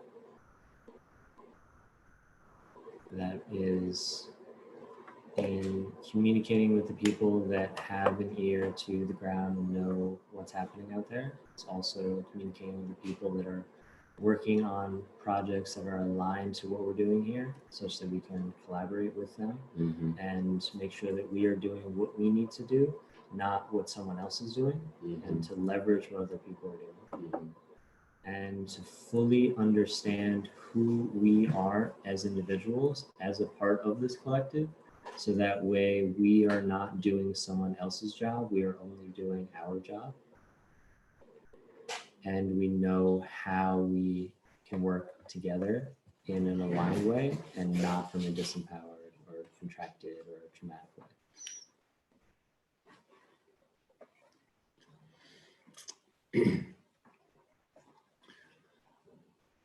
I affirm the value of intelligence gathering, and I would love to continue to work with you to do that in a systematic way that also feeds artifacts back to the team so we can share that intelligence with ourselves and also through our transmissions. Andrew's also deeply engaged with assessing what's going on. Yesterday, I think he was on 5 different group conference calls in order to deepen his engagement, participation, and verification of other projects, all the way from Savannah Collective Call, all the way to an Occupy Collective Call, which I was really excited to debrief with him a little bit because where Savannah Collective Call, for example, is going to like kind of stay in the existing bubble of our network.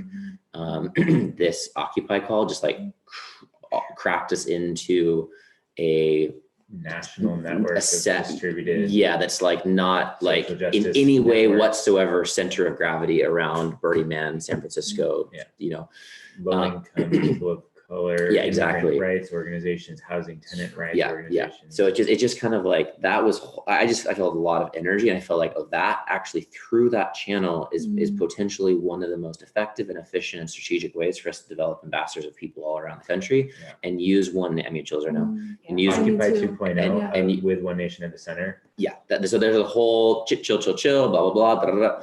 So I'm just saying that to affirm the value of what you're saying, but also to affirm how connected Andrew's in already on that project. And in this moment as novel content, to affirm that all we have to be to verify that we're in our unique value proposition relative to the coronavirus pandemic is to be ourselves.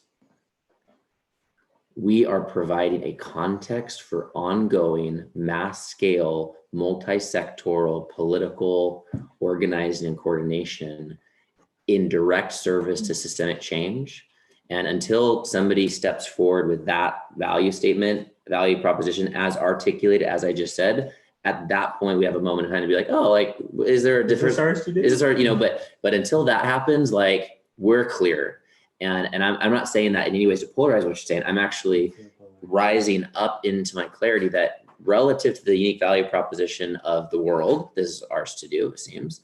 And then relative to the pandemic, which I'm recalibrating because I was like, okay, what's exactly ours to do? And then we like kind of like spun out into this moment in time where it's like, oh, it's to be us and to tell the world that we're here and that we're organizing and that this is a context for us to organize politically, because all that systems change stuff you're talking about, we're still going to need mayors and governors that care about all of that. We're going to need policies written and policy advocacy capacities in order to pass those policies at a local and a state level. So it just reinforces the relevance completely and just gives us a contextual context to like reaffirm that relevance. So anyways, that's just kind of all wanted to come through at this moment to celebrate how easy it is for us to find our unique value proposition because it's already who and what we are.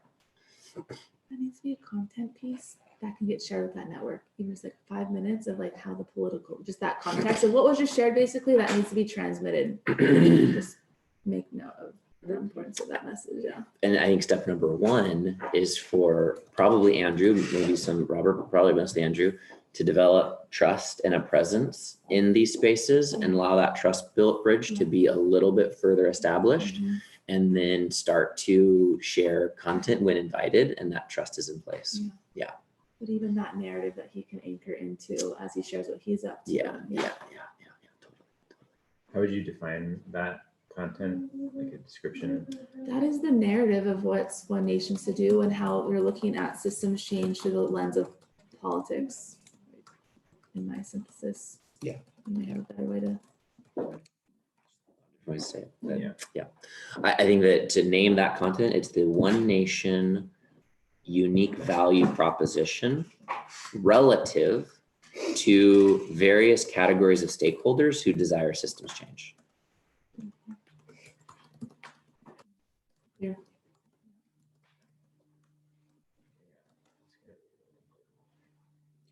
And literally that could be our transmission today.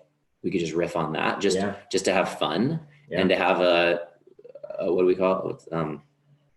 A jam session on that, so that we don't jam on a whiteboard to work out that content. We just jam on a live transmission. It's going to be dope. And we'll get in that process further clarity on what the most salient parts are of that narrative. Yeah. So can we just kind of name that as intention? I fully align that intention. So good. Let it be fun. Right. Because you love this. This is like your love and your joy. And so the content should like exude that actually, that like passion. I wouldn't rather do anything else. And sort of this artificial seriousness. That It's not artificial. It's so real. It's real. So authentic. And the context that we're in is the Robert context. Just want to name that. And thank you for creating so much true. space in your context. What Charlene's saying too is also true. No, I know too. It's just the seriousness isn't artificial, and the call for fun is also valid. Okay. Just want to come back to where we were just a moment ago, Robert.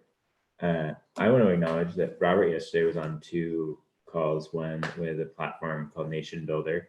It's a community action tool designed for organizing political action. And the other was a community call for Hilo, as Terran Collective is partnering with Hollow to redesign it. And I would love to see artifacts created based on those conversations so that as a field, we are up to date on what those developments are. I see that as a huge value to our field. And Mhm. If I just jump in right now, like Yeah. straight chills. Like now is the time to have real conversation on partnership.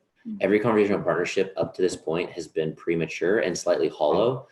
And now it's like real. So like Hilo, Terran Collective, real. This Occupy resurgence, real. Like these are like real things. They're real partnerships. We can have real ambassadors and stewards within our team or beyond our team to form those partnerships. And we can really actually look at actualizing and mobilizing a real expression of that partnership.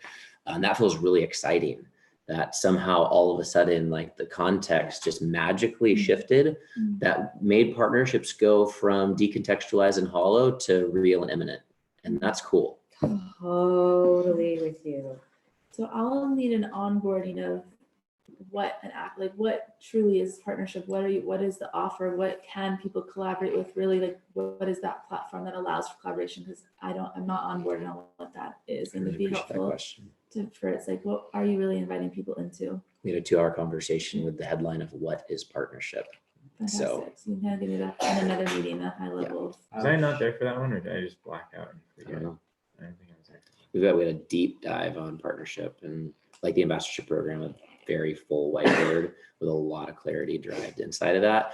And I've had on my action list, I could probably scroll to it and find it in a second, just fully integrated and empowering Robert to steward the partnership program has been right here, partner vetting assigned to Robert based upon the outcomes of that conversation. So we have a lot of pre-thinking in place that will be in perfect service to this moment in time. And I think it would actually be well to have an integration of where we are at now, to just resurface all of that. In that meeting, we could actually just bring Charlene and all of us just kind of like up to speed, and then kind of go forward with like what's relevant from here. What I'd like to do relative to this partner thing is I'd like to actually implement the conversations we have thus far, because we did a lot of really good thinking around it. I don't see any of it that's not relevant in this context. And then I'd like to go so far as to just basically present the partnership program iteration number 1, and then of course get feedback immediately to just start to inform 1.1, 1.2, 2.0, like whatever. But I think that like there's no additional conversations needed to just action partnership program 1.0 Let's With a get, deck. with something. let's But get, I want to do what we said we were going to do. I want to integrate with Robert. I want to integrate with Andrew. I want us to get coherent within the 3 of us, and then present our partnership program to the team based upon those conversations. so let's get that on there. Is partnership program 101 document completed? And then it's not verified until everyone's given their insight and Great. perspective on it. Great. So it'll get passed around, and then there will be a 2.0 version, or 1.0 gets verified. Great. And then we can figure out how to implement it. And when you said deck, you're actually like put a little Google slide together to actually present the program. To partners. Great. Yeah. Oh. Well, to present it to the team, Yeah. actually. But present to the team as a 1.0 of how we would present it to partners, like use it as a Yeah, I'm not sure that I'm simulation. Maybe there's. They're either two press. I think they're 2 different things. I think that the document just basically gets everyone up to speed, gets us all clear. And then from there, you might even have the site to Yeah. see, oh, this is what's relevant. And these are the things that we Yeah. actually want to extract and now Yeah. give to other people, so that we're What empowering I our was saying partners. wasn't fully inclusive of assets and collateral materials.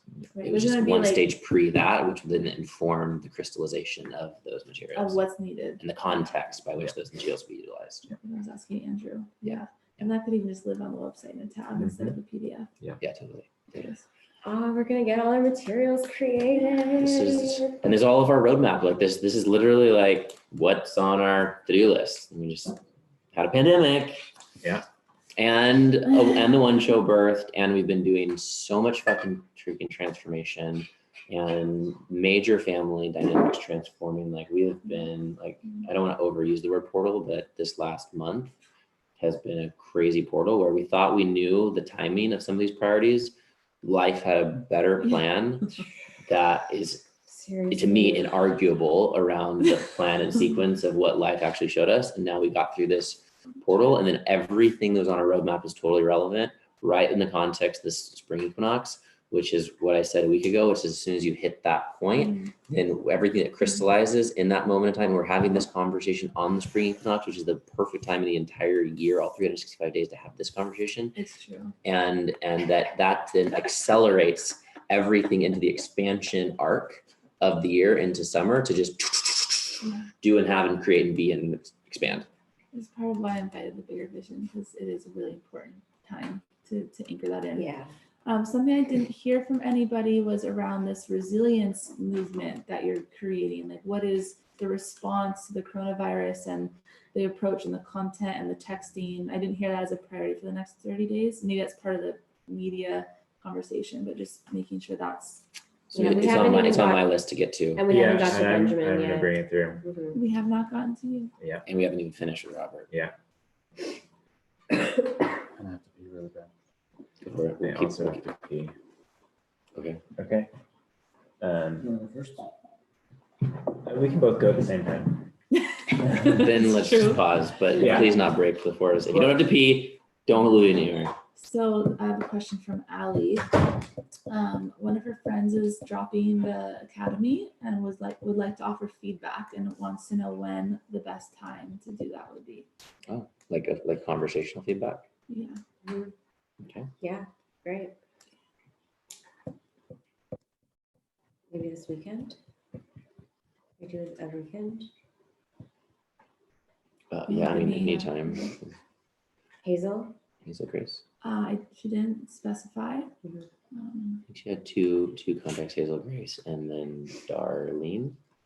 I think Darlene just registered like this last week would have been her first week. Great, well, this is great. We just brought into the last session the importance of asking for feedback. So we actually are going to be asking for feedback this week. And It's it's great. perfect timing. So yeah, I would say maybe this weekend when it's like a little bit easier for Yeah. us I to mean, schedule. I think just I just told scheduling her- with the person Yeah. would be the most efficient thing to do rather than scheduling via Ally or via you. Yeah, fair So enough. if she just wants to Yeah, that's say it, we can just actually, reach out to the person and schedule. have Does her, Ally want to be a part of that? Do you want to be a part of that? I don't need to be a part of it at all. Allie just, I'm kind of like a little bit of a intermediary between you guys and Allie. No, whoever, totally. whoever the person is, Yep. have them email us Which email? at it's create@onenation.life Yep. And we'd be happy to schedule. with an official statement of their position We don't or have to make a statement. Just if they Just- want to schedule us, yeah. that if they want to give feedback, that's Well, how to reach us. to and schedule. officially say, I want to, Well, no, but just maybe after the feedback, maybe something transforms. Not that we're going to try to convince them. of okay, anything, great, But just okay. if they want to give us feedback, hopefully they'll give feedback. I heard drop the course. I understand, but Okay. there's no need for them to make an official statement and reaffirm that because let's just have them connect and have an opportunity for feedback. And it might be that she wasn't inclined to give feedback, but maybe Allie is encouraging that because Allie wants you guys to win and it to Yeah. be the best. And she already gave you feedback, right, about her experience of the first couple. Allie did. Yeah, that's part of what informed the experience that was so polarizing for Josie, although I didn't bring the best energy forward. in doing that. Got that. It gave me more context when I talked to her about it. Uh-huh, yeah. Yeah. I feel like I missed something important. No, Were you there the night that Allie was giving feedback? I don't think you were there. No. I'd like let's to go just, ahead I'd like to and keep do us that. on track for this Okay. conversation. We can have this topic discussion later.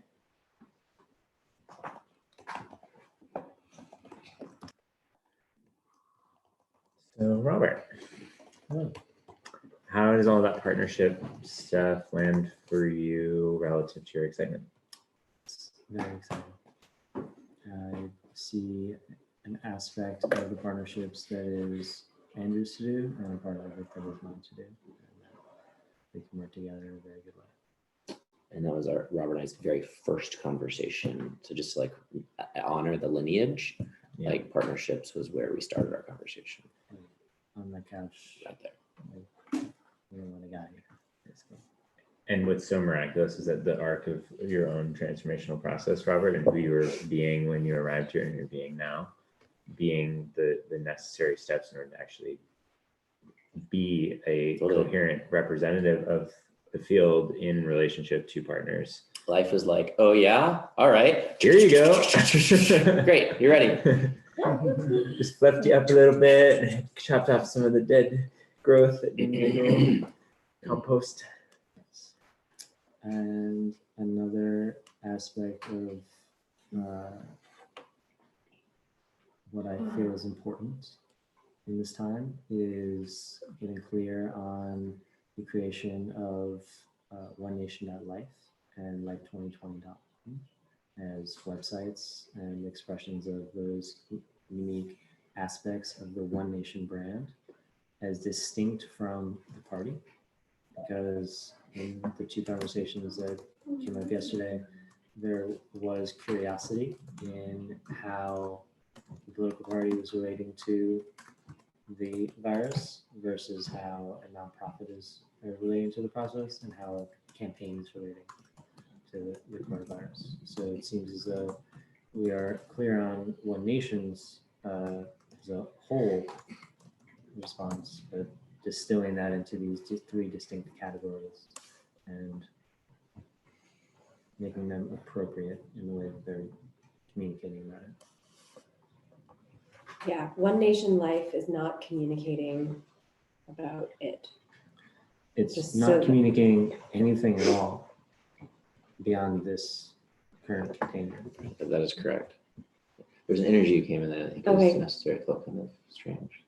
Great, yeah, I feel very protective of One Nation Life, and I so understand I that, felt yeah. like that. Just to be direct, the Academy is One Nation Life, and the Academy just created content for 2 hours last night all about the coronavirus. So just to come so hard in a way that's not even accurate seemed strange. It feels like it's coming from somewhere else. Great, yeah, I misinterpreted the statement. In terms of creating a website, yeah, sometimes I do find it hard, Robert, to fully understand, even though I'm listening to fully, and so maybe I did just misinterpret what you were meaning when you said creating the website for One Nation Life and Maybe how it's they're, just yeah. to, not sorry to cut you off, but just to Yeah, no, please. resolve that is I'm not speaking as if I am declaring what the approach is, and I'm not asking to do that. I'm simply stating that these need to be, the containers for those codes need to be built such that the codes that have been brought forward and will continue to be brought forward in these three distinct categories have a place to go. That I feel is mine to do in collaboration with you so that it's visually aesthetically pleasing, and collaboration with you such that the content is aligned to the mission.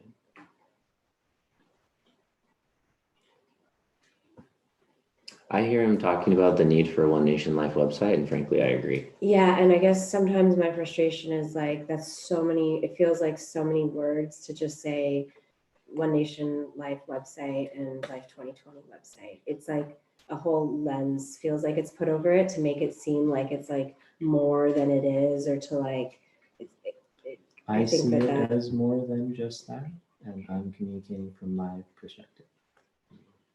and that's where I feel like we might not be clear, because I feel like there's a website for One Nation Life, but that I feel very protective that we are not interpreting One Nation Life as though it's going to be some entity with a voice. One Nation Life is a container that holds programs.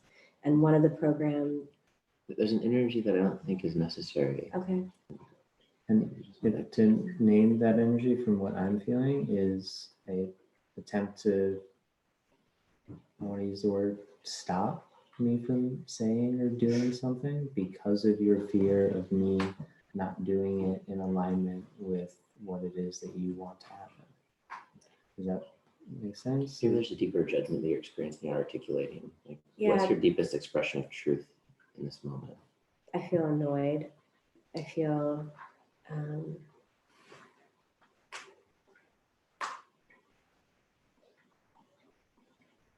it feels sometimes very frustrating to translate for me and to better, like, I really care to understand what you're meaning. And it feels like a constant process of having to translate a lot of words into a very simple meaning. And that process sometimes feels exhausting. We talked about this communication, cutting down words. There's so many fancy words. Just from here.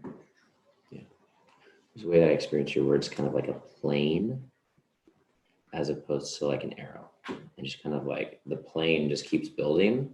I feel like the point doesn't really penetrate.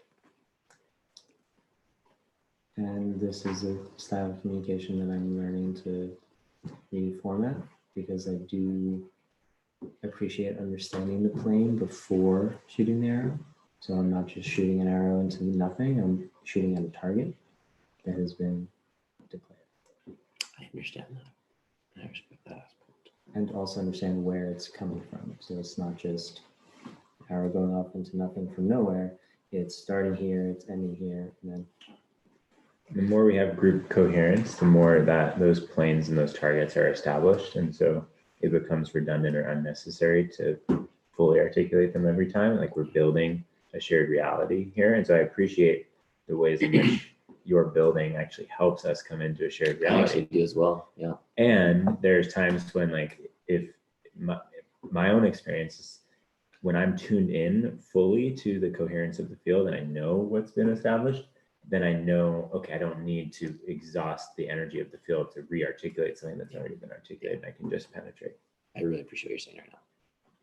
So it's both. It's like having a nice balance. And part of that is like emotional, intuitive awareness. It could also be like a spectrum thing. Totally. I was just gonna say the more autism, the less that. And bro, gotcha, man.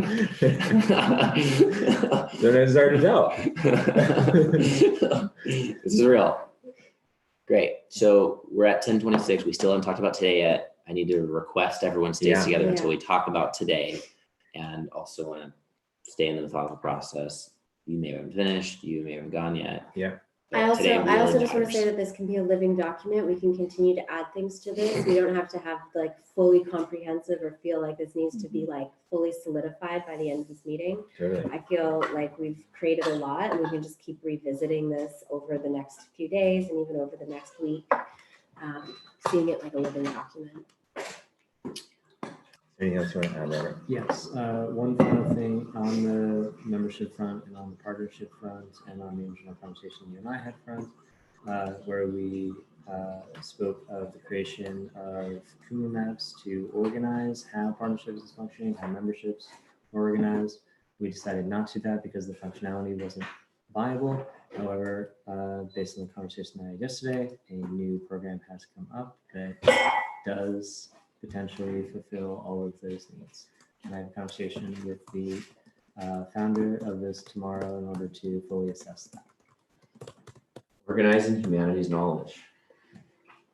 The value proposition offering. Yeah. See how they do. The description is Kumu on steroids. And easier Wow. to use. Not just that, he wants to give us direct access to the alpha before it's launched so that we can model how the program can be used in a good way. Well, And work with us directly to help With us us get it. directly and work with Hilo such that it's one fully integrated system. wow. That's so sexy. Wow. So our instantiation can be something that he's developing, A, to develop a software, and B, to create a use case and develop relevance. So we could just maybe give him our like data and he can like, he I'm assuming, or Yes, it is him. He has people on his team that are building the graphs in the software, so we're able to just kind of, if he's looking for a use case, we've got one for You him. got a Yeah. dope one. that was part of it. Great. Cool. Okay. Check. And with Dope. that, I feel complete.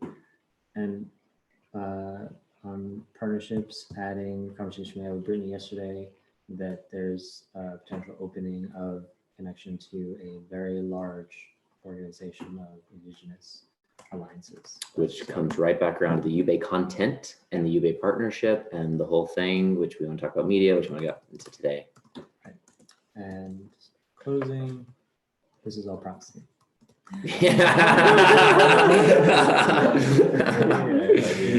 Yep. Check.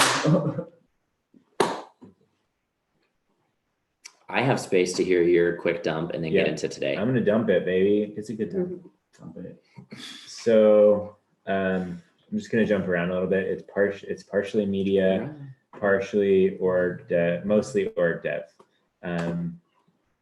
I'm feeling really inspired to reactivate the Together We Rise show in consort with the Rise Above show. That's actually a context for us to bring systems change thinkers into a shared reality and start to tell the story of systems change recontextualized by the crisis. Check. And I was also just to affirm that I was like, oh, once the setups, we could do like 3 different shows back to back. Like Yeah. it's just so efficient and so effective. So I'm so and with then you. and the live broadcast can also be a place where we either conduct the interviews with people or where we just are playing the show live, and we can have Just we I'm can so just be we'll cranking I'm out so with you. Just like interviews totally. and Yeah. I think we Yeah. should do the whole thing live. Yeah. Yeah. We bring guests on and bring them on through the thing, like just like check, blah, blah, blah. With that, is there a produced aspect of those shows? I don't think so. I think Maybe it's just the it's file just once we're done with the live. conversations. If we do it live, we can mix the audio Yep, with check. music Yep. live, Check. Yeah. and then the assets are just created, artifacted, ready for Distributed. distribution. Check. I do want to acknowledge the speed of and very limited production on the Kai show and potential for that to. Okay. Let's keep it back to you. Yeah. And we can talk He's about. talking right now. Okay. It's so All right. perfect, Tayoka. But what about the Kai show? It is a serious topic. good It is, show. it is a really good show. All right, back to you. It's a great show. Yeah, we all agree with that. Hold the phone. I wanted to explore inviting Charlene and potentially Brittany into helping to co-produce sourcing the guests and bringing the leaders into that show. I know that you're tracking a vast array of community members who would be amazing to be interviewed and to be part of that. And so I just want to bring that forward as a possibility of a way that you might bring your leadership forward in that context. Is also an area that Brittany could also support us. Epic. I feel really inspired to reactivate the party circles of the members so that we have member engagement around the mission. It's a lot to manage. Yeah. But creating systems where it's more self-service, more self-organizing so that we don't have to centrally hold as much, but people feel like they have capacity to engage. There's quality assurance, and then there's a whole, I mean, it's just a big thing. Yeah. It's a big thing. I've held that field and I stopped that field for a very particular set of reasons. Yeah. Yeah. Maybe we could have a conversation about it in the next couple of weeks.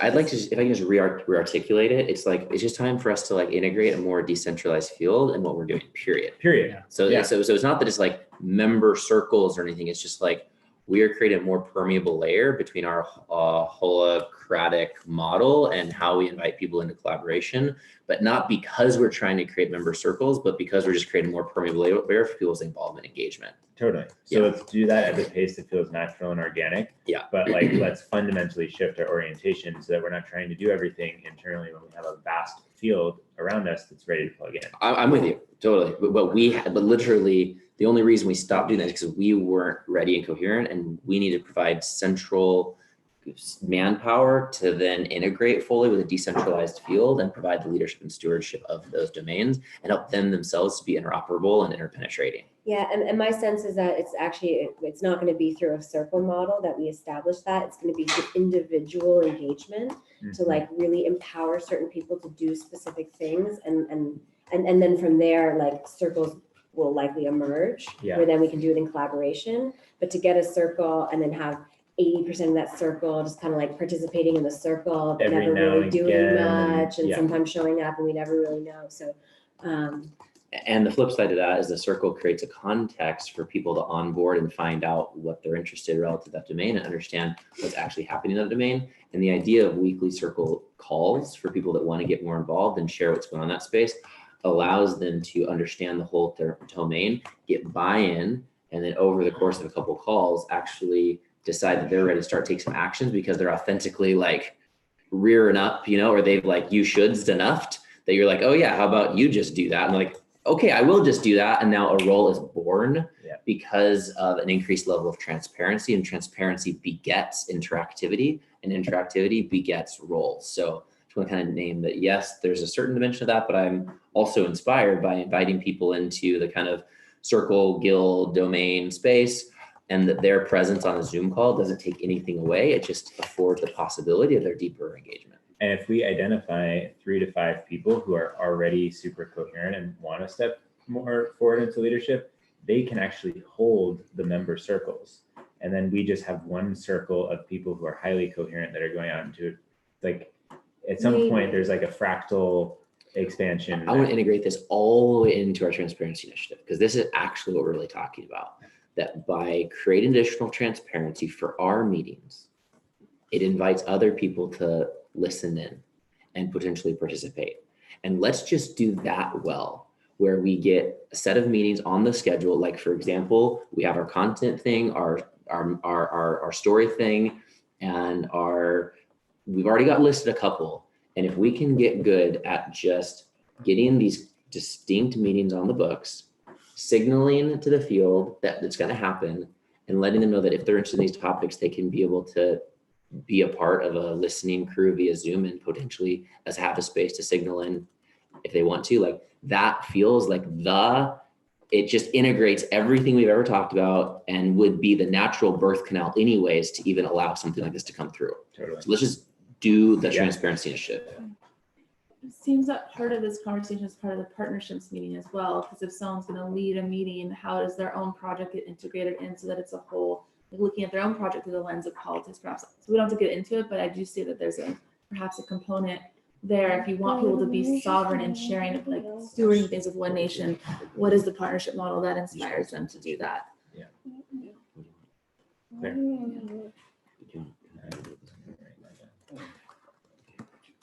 We're all meeting? here, still going. Same meeting. Yeah, All right, I can hop back in. Welcome. He's just wrapping up with and just sharing his few high level things Sweet. that seem as important. Yeah.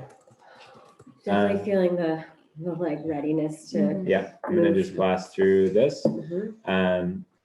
Formally expanding the Holacracy intra-organizational governance structure so that circles that are naturally ready to be born have a formal context.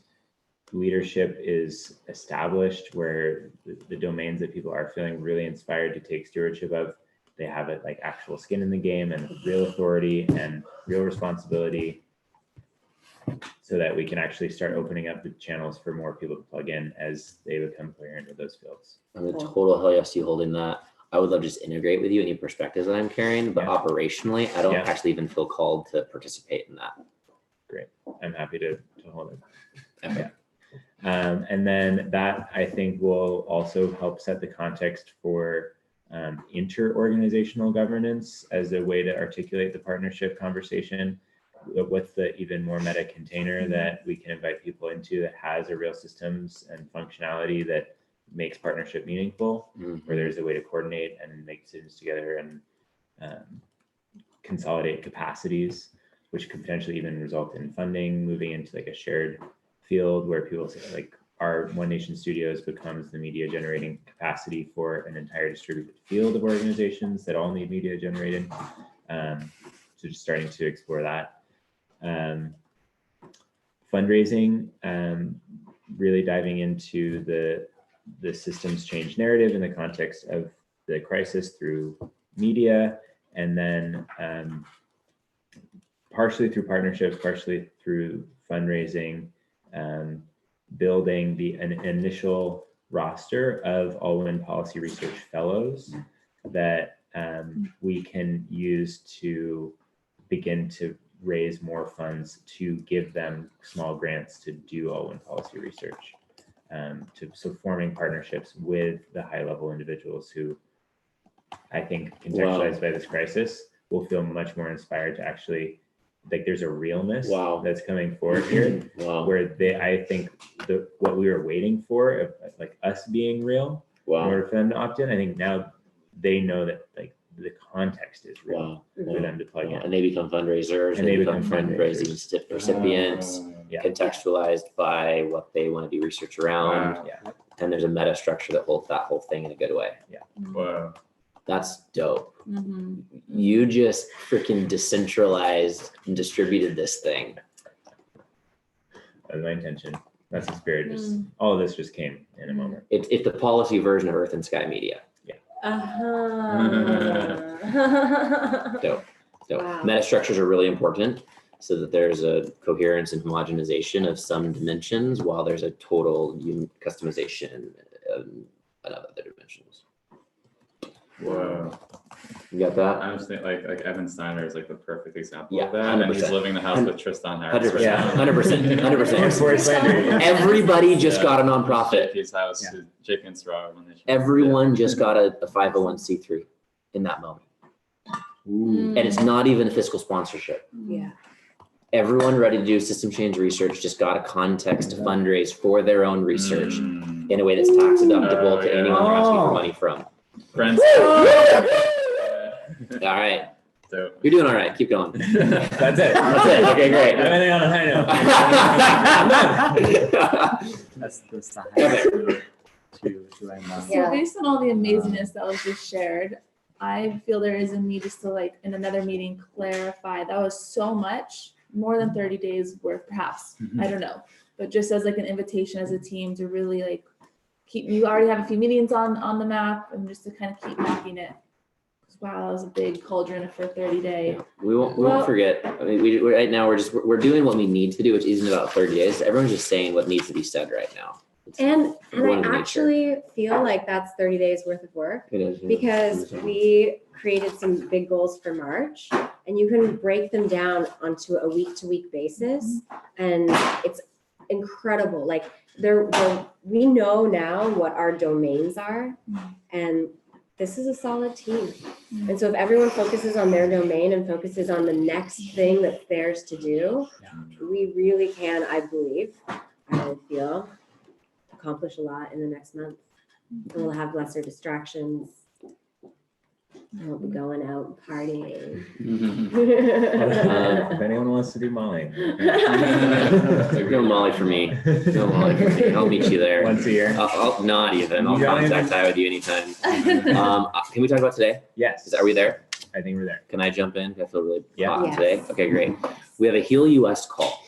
I want to invite us to all participate in it, or at least all seriously consider participating in it. This, for everyone who doesn't know, this is one of our 2 monthly meditations led by David Nickel.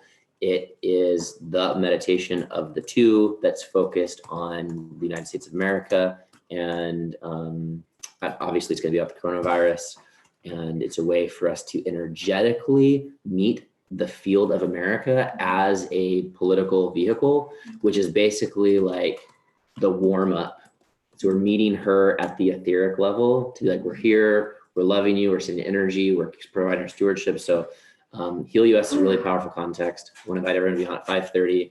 And if there's anyone you're inspired to share and invite that to, David Nickel created a Facebook event, which I'm not sure if he's posted or not in our group, but if he hasn't, Robert, if you could maybe integrate with him and get that posted into our group, that Facebook event will be present. Please share it. Super easy for people to join in. At now more than any moment in time, it would be a perfect opportunity to invite a ton of people Yeah. in that specific context, which is an on-ramp to deeper involvement, engagement with our other meditations, which is deeper engagement to everything else that's going on. We have house photos tomorrow. How Wait, what? awkward is that? It's not awkward at all. So the only thing that we need to do is really move this. We need to, we have a responsibility to Larry and Michelle to put this house into a photo worthy state by the end of the day, which all that means is zero clean. That's all that it means. So they don't need to take pictures of garage, and we can just move this table back over there. And It's not just move this table. It's basically we'll need like everyone on for blessing hour. We've got to move the food storage. Like there's still stuff on the floors. It's like perfectly Gotta get supports us in doing what we already need to place do. spotless. All of the bedrooms need to be cleaned up and made up and restored to photo perfection. We want to tee Larry up. Michelle's paying for this out of pocket. She happens to be Christopher's dad's wife. So we want to just like keep right relationship with everything.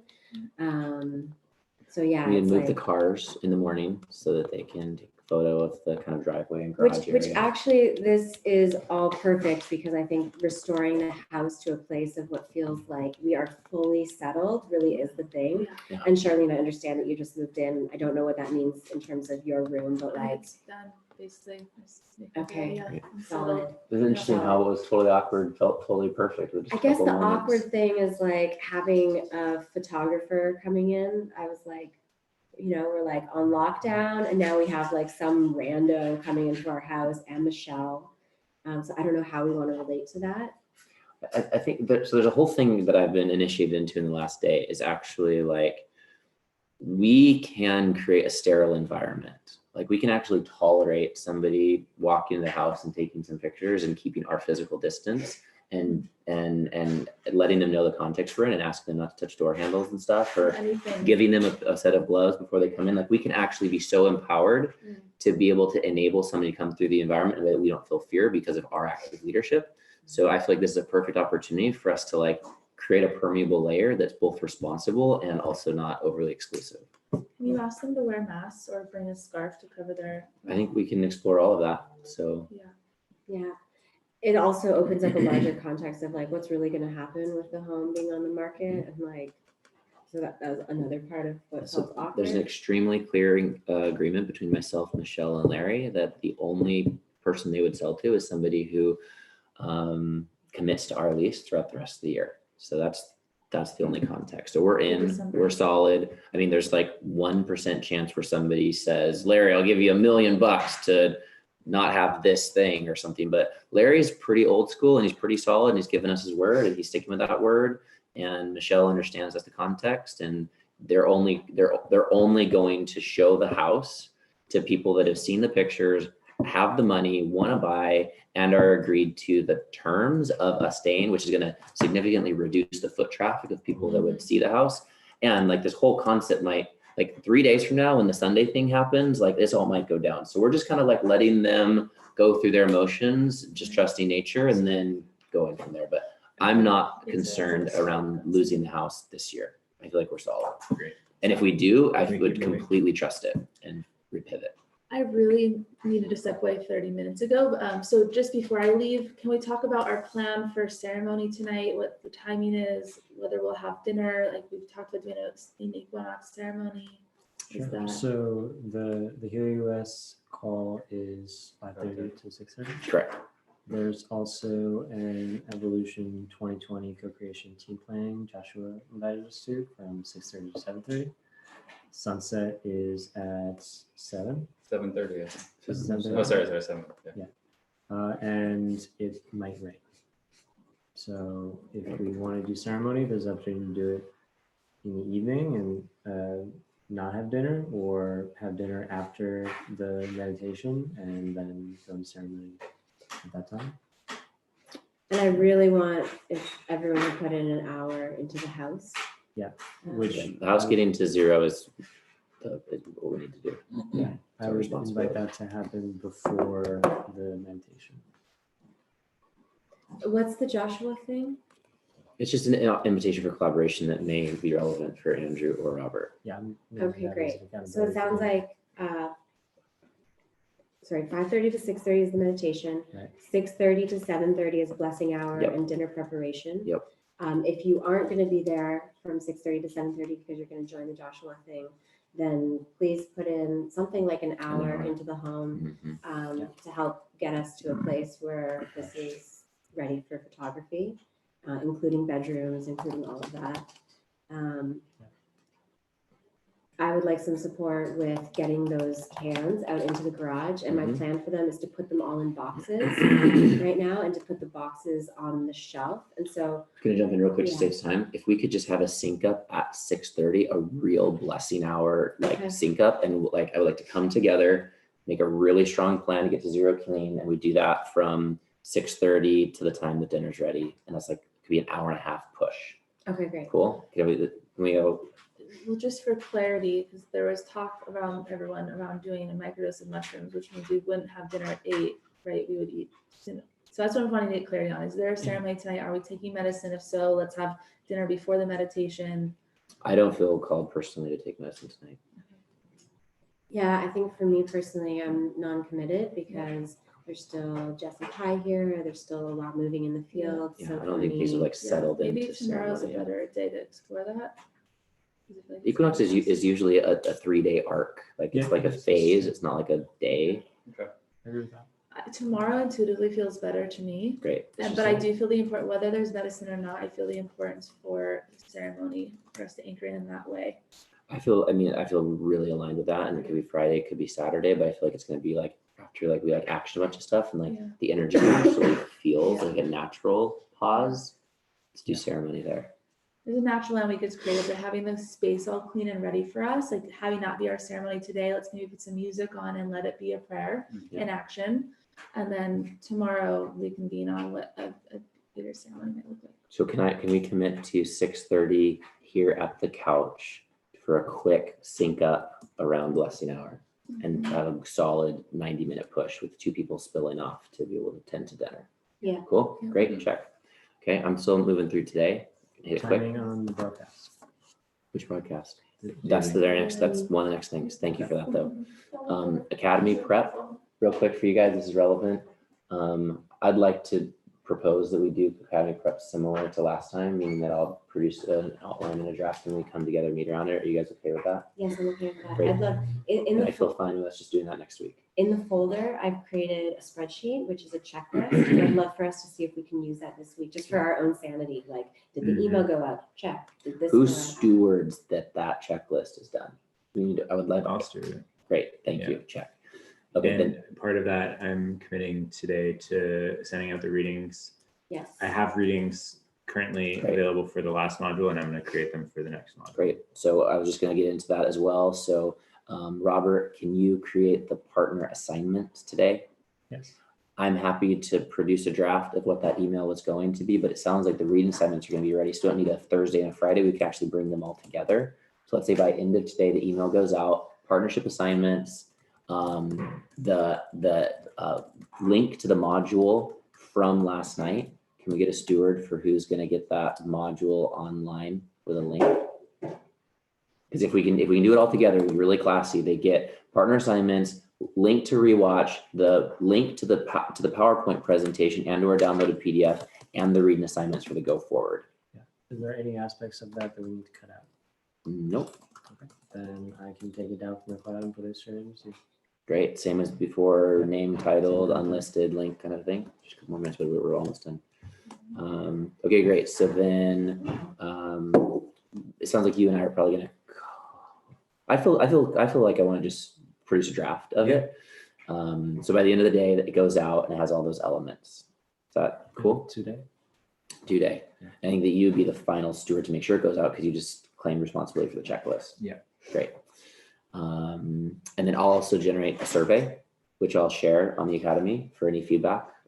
I'll get feedback on the feedback survey.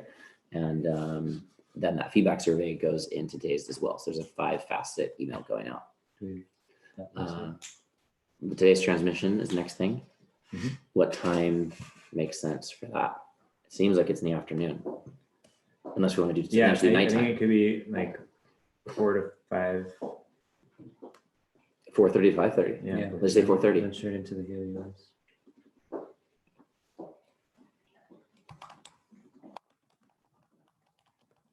So what I would like to do is I'd like to have a meeting from, can we have a meeting at 2:30 for half an hour to integrate all of our own personal feedback around the daily transmissions and actually come up with a coherent plan on what to operate next?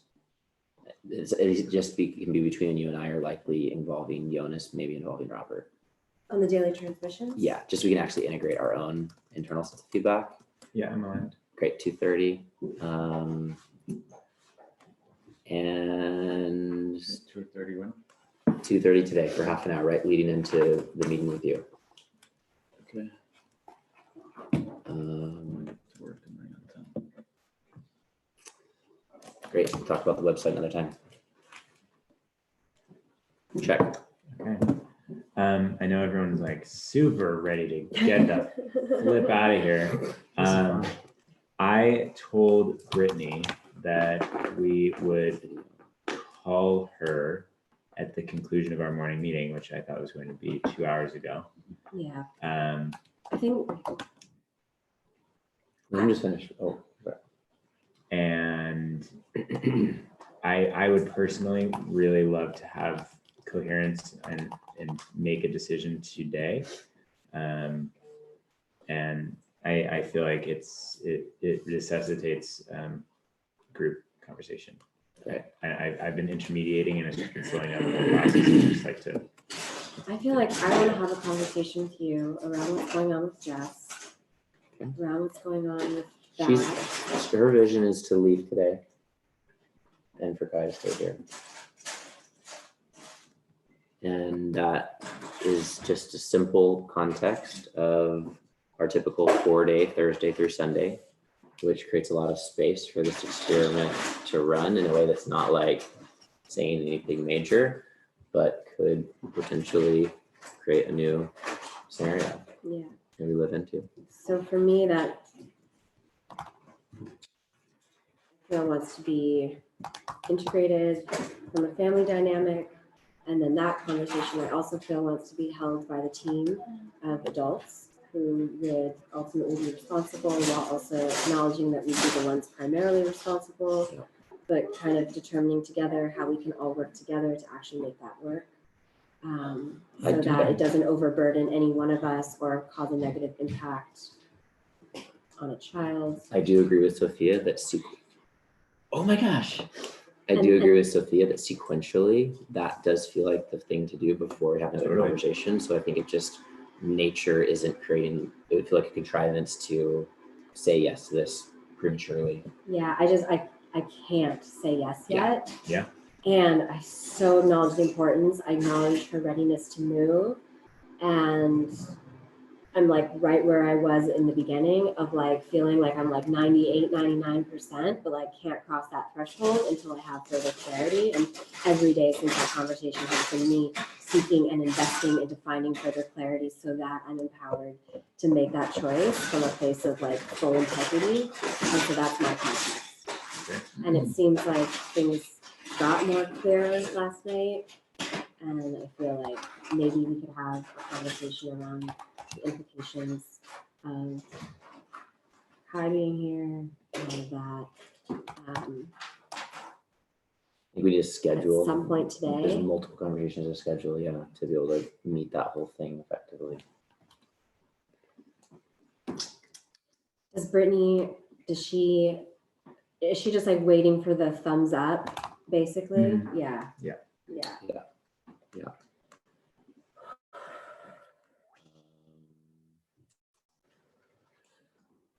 Does she have rations, supplies, things that she can bring with her? She's got about a week of food for one person.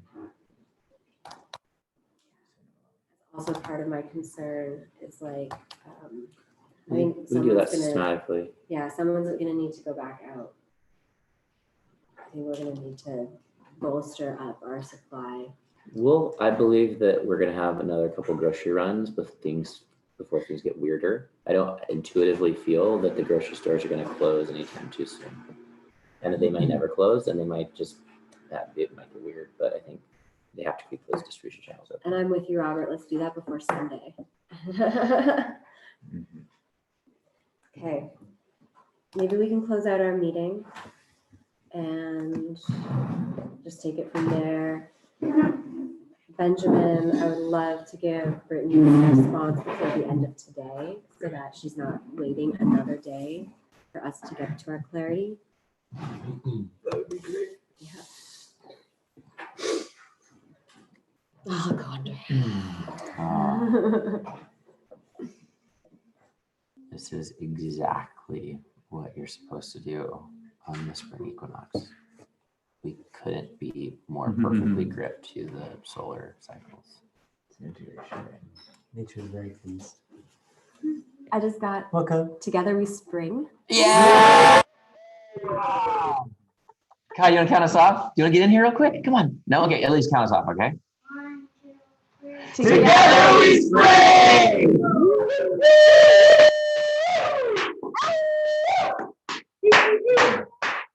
We did the thing. Nothing quite like the liberation of a meeting being over. Come on. Oh my goodness. Oh, that was I need to have lovely. a financial conversation with you. Mm, This morning, yeah, sort of getting out back for a little bit. Yeah, yeah, And if you yeah. prioritize that, Thank great. you all for And anything you joining could do, us. if you could right now.